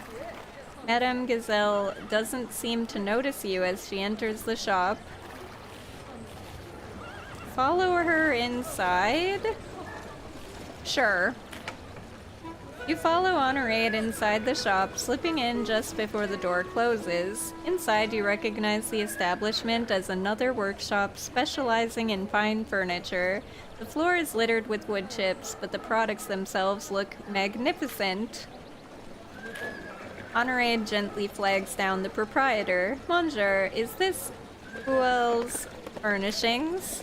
What? Speak up, madam, he replies, holding a hand to his ear. All this time around, hammering and saws must have taken its toll. I said, is this store Buell's Furnishings? I've been told you make bespoke furniture. What? Yes, this is Buell's. We do custom work, he replies both happily and a little too loudly. Magnificent! I've been told that you specialize in craftsmanship and discretion. Madame Gazelle says as she leans in and unrolls a large piece of parchment in front of him. What do you think it would cost to make something like this? Monsieur Buell closely examines the paper, reorients it, and then stares at it some more. His expression is grave. You look over his shoulder at the plans and immediately recognize Madame Gazelle's handwriting. The drawing itself, though, you don't recognize furniture like that at all. It's all hard angles, strangely placed padding, and steel rings. Madame, what exactly have you brought into my fine shop? He asks, his voice tight. Madame Gazelle is starting to look concerned. Are you not Caesar Boule? Most certainly not, madame. I am his brother, Francois Boule. Caesar was kicked out of this shop last year for his vile and perverse creations. I should report you to the archers for bringing this obscenity into my fine shop. So you're saying that you're unable to make it? Ooh. Yvette, what are you doing here? Madame Gazelle asked, noticing you for the first time. Is she trying to get this man to make some sort of like a sex toy of sorts? I think that's what she doing. That's utterly preposterous, Monsieur Boule snaps at you, slapping Madame Gazelle's plans with the back of his hand. It's a bizarre design, to be sure, but there's nothing difficult about it. It's just peg and dowel construction with some fine upholstery on the... He pauses to re-examine the paper. No, that's not right. If that was to be load-bearing, it would have to... Erg, fine. Madame, I shall create this wicked thing for you, but merely as an exercise of my craft. Nice, I got credibility, let's go. Monsieur, I would expect nothing less from a man of your abilities. She smiles and slips him a business card. Please send someone by when it's complete. Before you can say anything, Madame Gazelle takes you by the hand and leads you outside. Yvette, I want to make it absolutely clear that I don't appreciate being followed, she growls at you. Yet I do find it hard to argue with the quality of your results. Nice. Of course, I must ask you to forget what you saw, she continues with a breezy laugh. After all, I'd hate to ruin any potential surprises. Without another word, Madame Gazelle walks away, leaving you to puzzle over what just happened. Load bearing. Look up at the sound of Camille knocking on your door frame. Good morning, madame. The house's rent is due today. Alright, here's your money. Take it. Making me poor. Time to go to the party.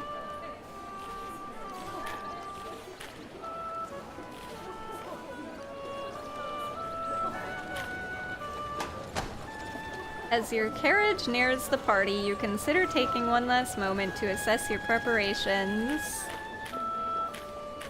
Alright, we got some credibility back. We're gonna pay to get rid of peril and credibility. And let the games begin. A simple trade. A physician eager to court a particular young lady is hoping that you'll be able to help him make a good first impression.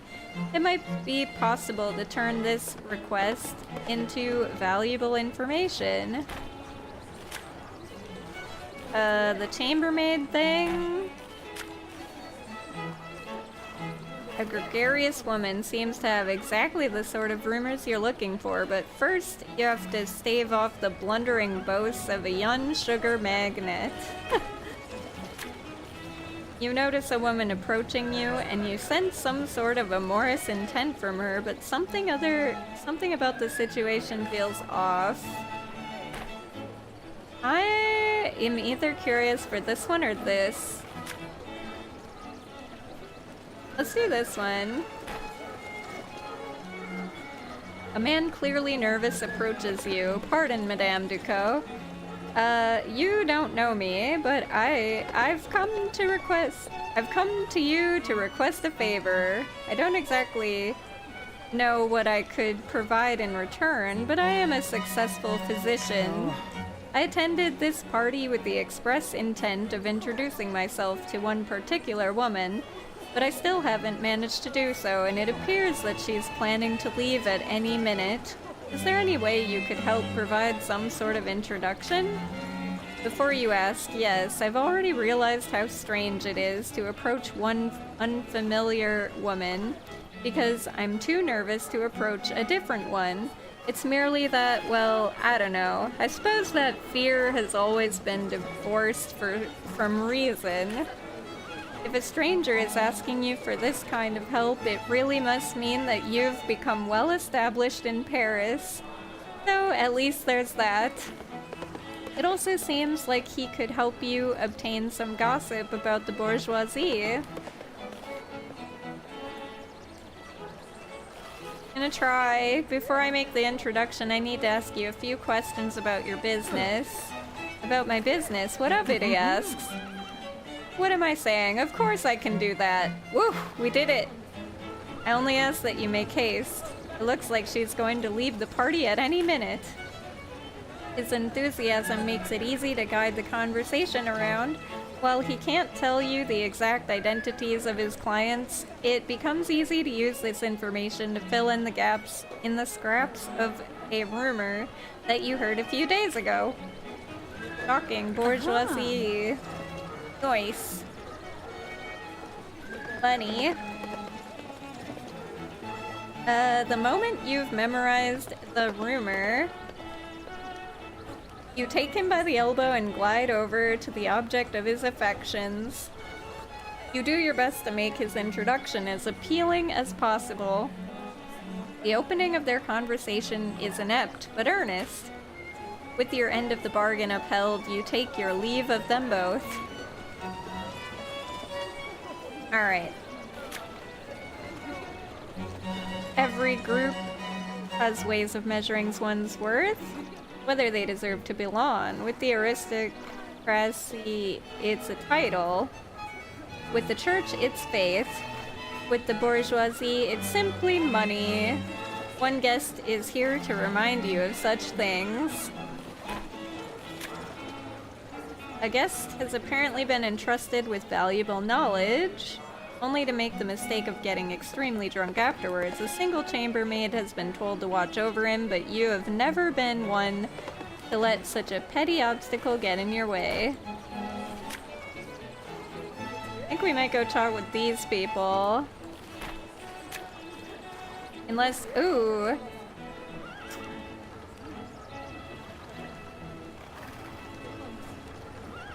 Maybe these people.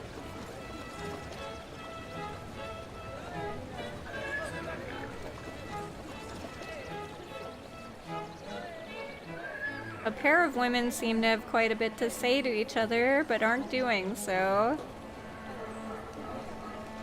Whatever the dangerous rumors they've gotten a hold of, they can't bring themselves to speak in public. If one were to get one of them alone, however...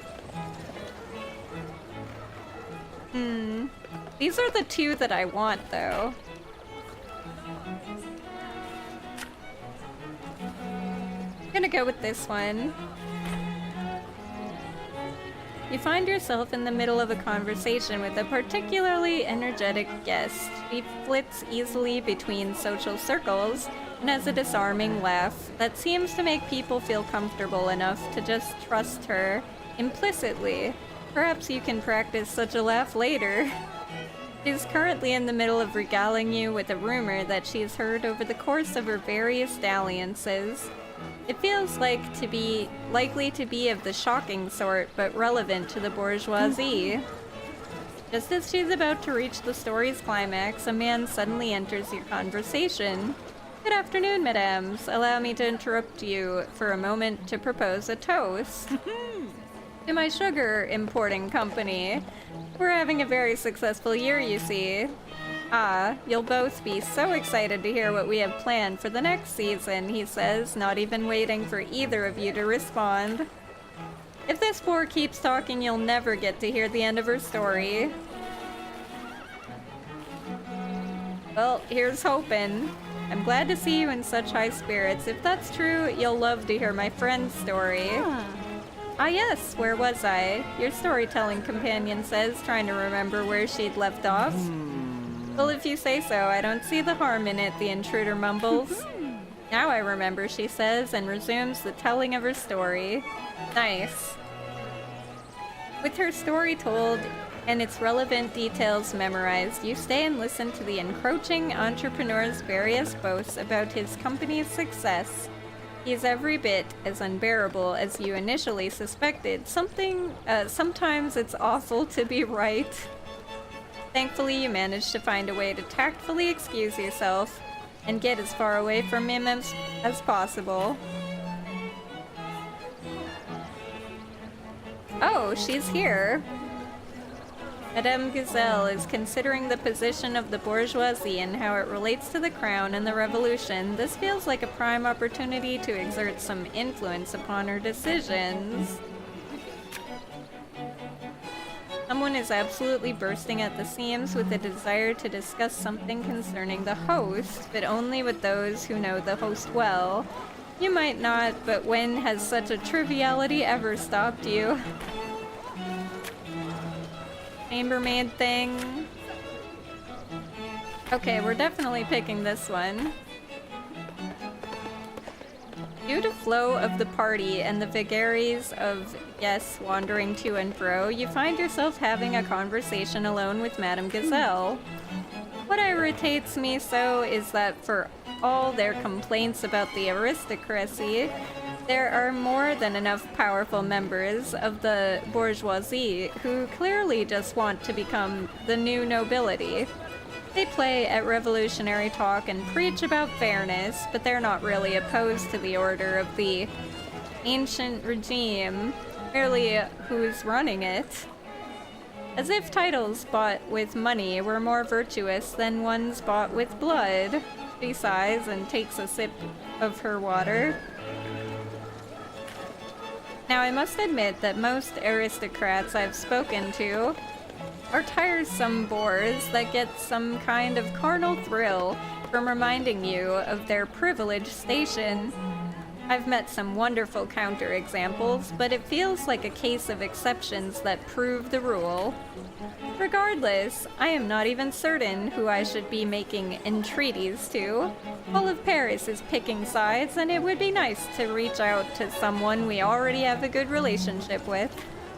Whoever she reaches out to will surely gain from her support. But she might react poorly to suggesting someone that has a poor relationship with the bourgeoisie at the moment. Madame Gazelle swirls her water thoughtfully.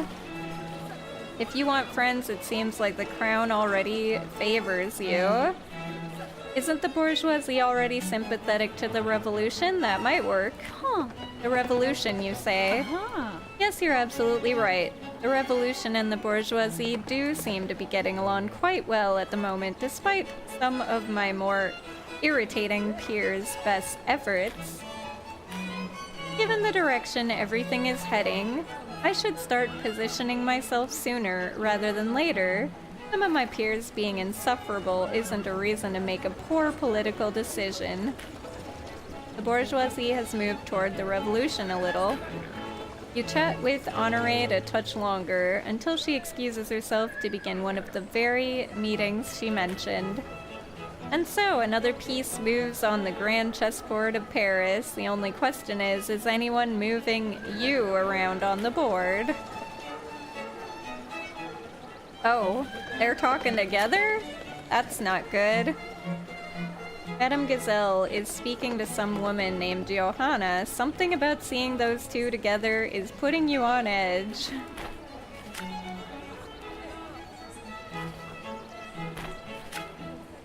There's still this guy I never talked with.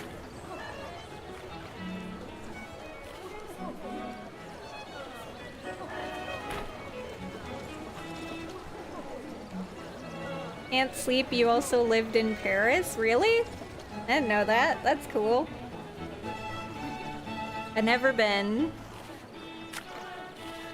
Well, we're going to do this one.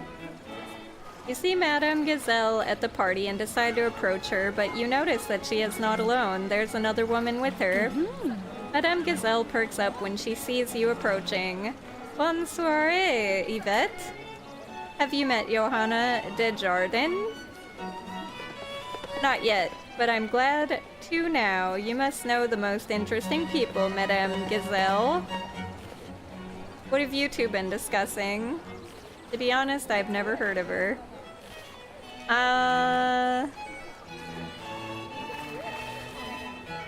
I'm guessing that she would like this, but she already knows, so would she be like, you're lying? Because we obviously know each other.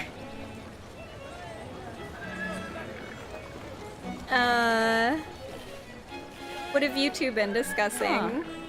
Well, Johanna here has been telling me a great deal about the latest goings-on in Vienna. The way she describes it, it sounds like a paradise.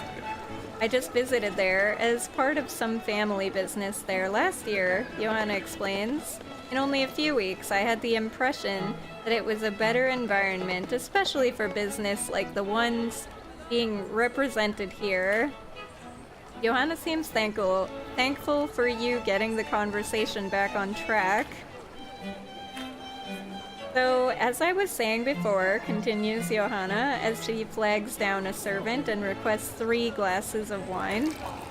Oh, we only need 2 of those, says Honorade quietly, but the servant doesn't seem to notice her. Instead, he generously fills 3 glasses and sets them down on a table in front of you. What I saw in Austria when I was there was fascinating. The Holy Roman Emperor has enacted reforms focused on social progress and stability. I'm sure you already know that stability is a necessary part of any growing economy. Johanna doesn't seem to notice, but Honorade isn't paying attention.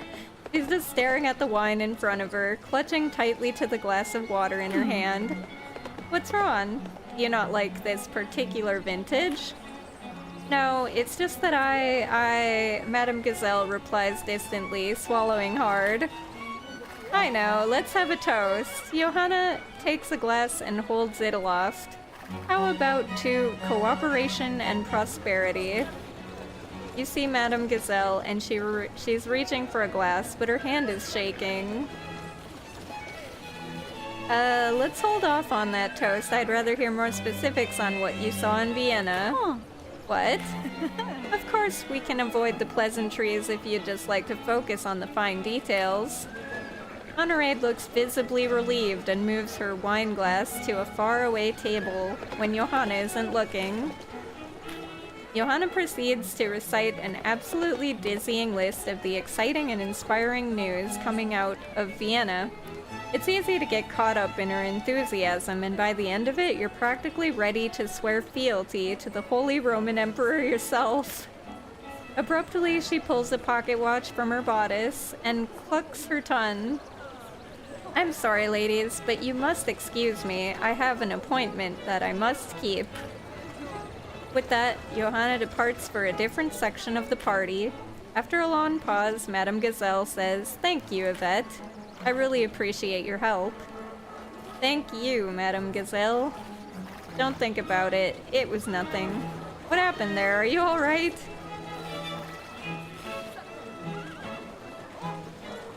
Are you alright? When people ask, I usually tell them that I just don't like alcohol. She lowers her voice. However, the truth is that I like it too much. When my husband died, I don't remember the month after his funeral. One evening, I woke up in the garden, passed out in a flower bed, and realized I had no idea what day it was. That's when I decided I needed to stop. It's not been easy. So thank you. And please keep that knowledge between us. Ugh, listen to me. She laughs and rolls her eyes. I'm supposed to be the one who is powerful, cool, and in command.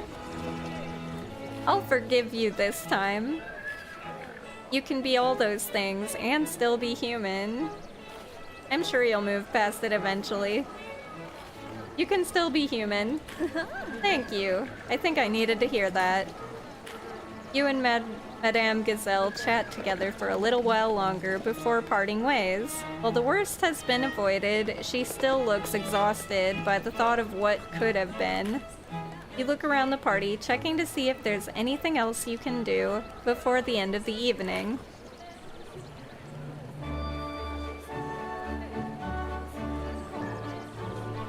can relate to the feeling of waking up feeling like you hit rock bottom. I think a lot of people can relate to that. I feel like it happens to everybody at some point in their life. Alright. I want to keep going, but my voice is starting to die. I can feel it. So, I might just end a little early today. I know I normally go for like another 2 hours, but there is a lot of reading, and yeah. Yesterday I was able to go a little longer, like an hour longer, but this weekend I have D&D, so since I'm the DM for the D&D group this weekend, I need to have some of a voice to communicate to them. So yeah. Yeah, lots of reading. I gotta save my voice. Oh, but I will respond to this, so I don't forget to.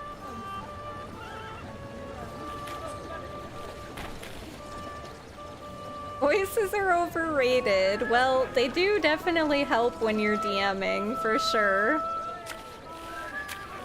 I don't even do, like, the special, like, special voices. I don't voice act, really, when I'm doing D&D, when I'm DMing, unless I feel a particular voice inside me for a character, but yeah. Regardless, I had a lot of fun. I would love to keep going, but yeah, I do need to keep my voice for this weekend, so I'm gonna call it there for today, but I had a lot of fun. Hopefully you guys did as well. As always, I do have a Discord. I also have a YouTube channel. If you guys are new and want to join, feel free. Or if you haven't joined and you still want to, the links are in the chat. Thank you to those of you who are watching on YouTube as well. And see if I can drop off you guys. You know what? We've rated Danny every single day because he's the only one who's like live when I'm ending early. So we're just gonna drop you off with Danny again. I think he just started a little bit ago. Actually, he's been going for about an hour, but that's okay. He's working on Claire Obscure, and he's actually live. He's not AFK today. So we're not gonna do the meme AFK raid with Danny. For once, we're actually gonna catch him when he's live. Watch, he's gonna go AFK literally the moment that we raid him, because that always seems to happen. But, yeah. You guys have an awesome weekend. Thank you for hanging with me, and I hope you have an awesome rest of your Friday. And hopefully I'll see you next Tuesday. Also, if you want the D&D thing, we'll be playing this Sunday, so it should be posted on my YouTube channel sometime Sunday evening. Well, probably like Monday morning. Sometime on a Monday. Take a look for it, but yeah. Let's go say hi to Danny.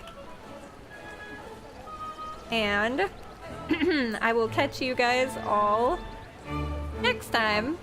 Thank you so much for hanging with me, guys. Have a wonderful rest of your day. Have an awesome weekend. Bye-bye! Sweet dreams, everyone. Good night. Sleep tight. Don't let the bed bugs bite. Adieu.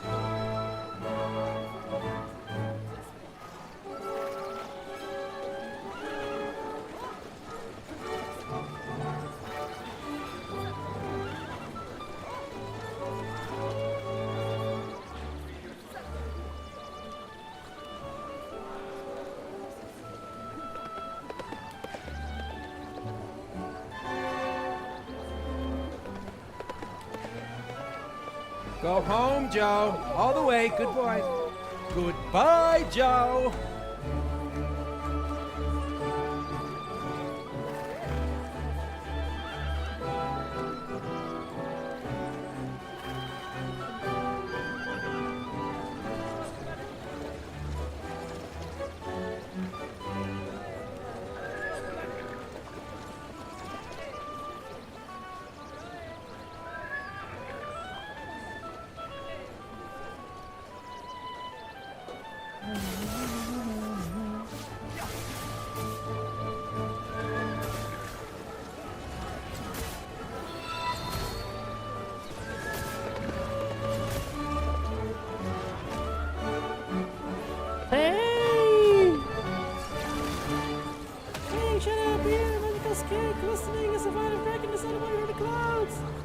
Yeah, I'm sorry, I'm not AFK. Should I AFK now?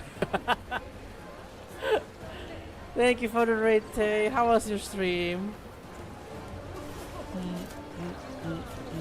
Is it a bit early today?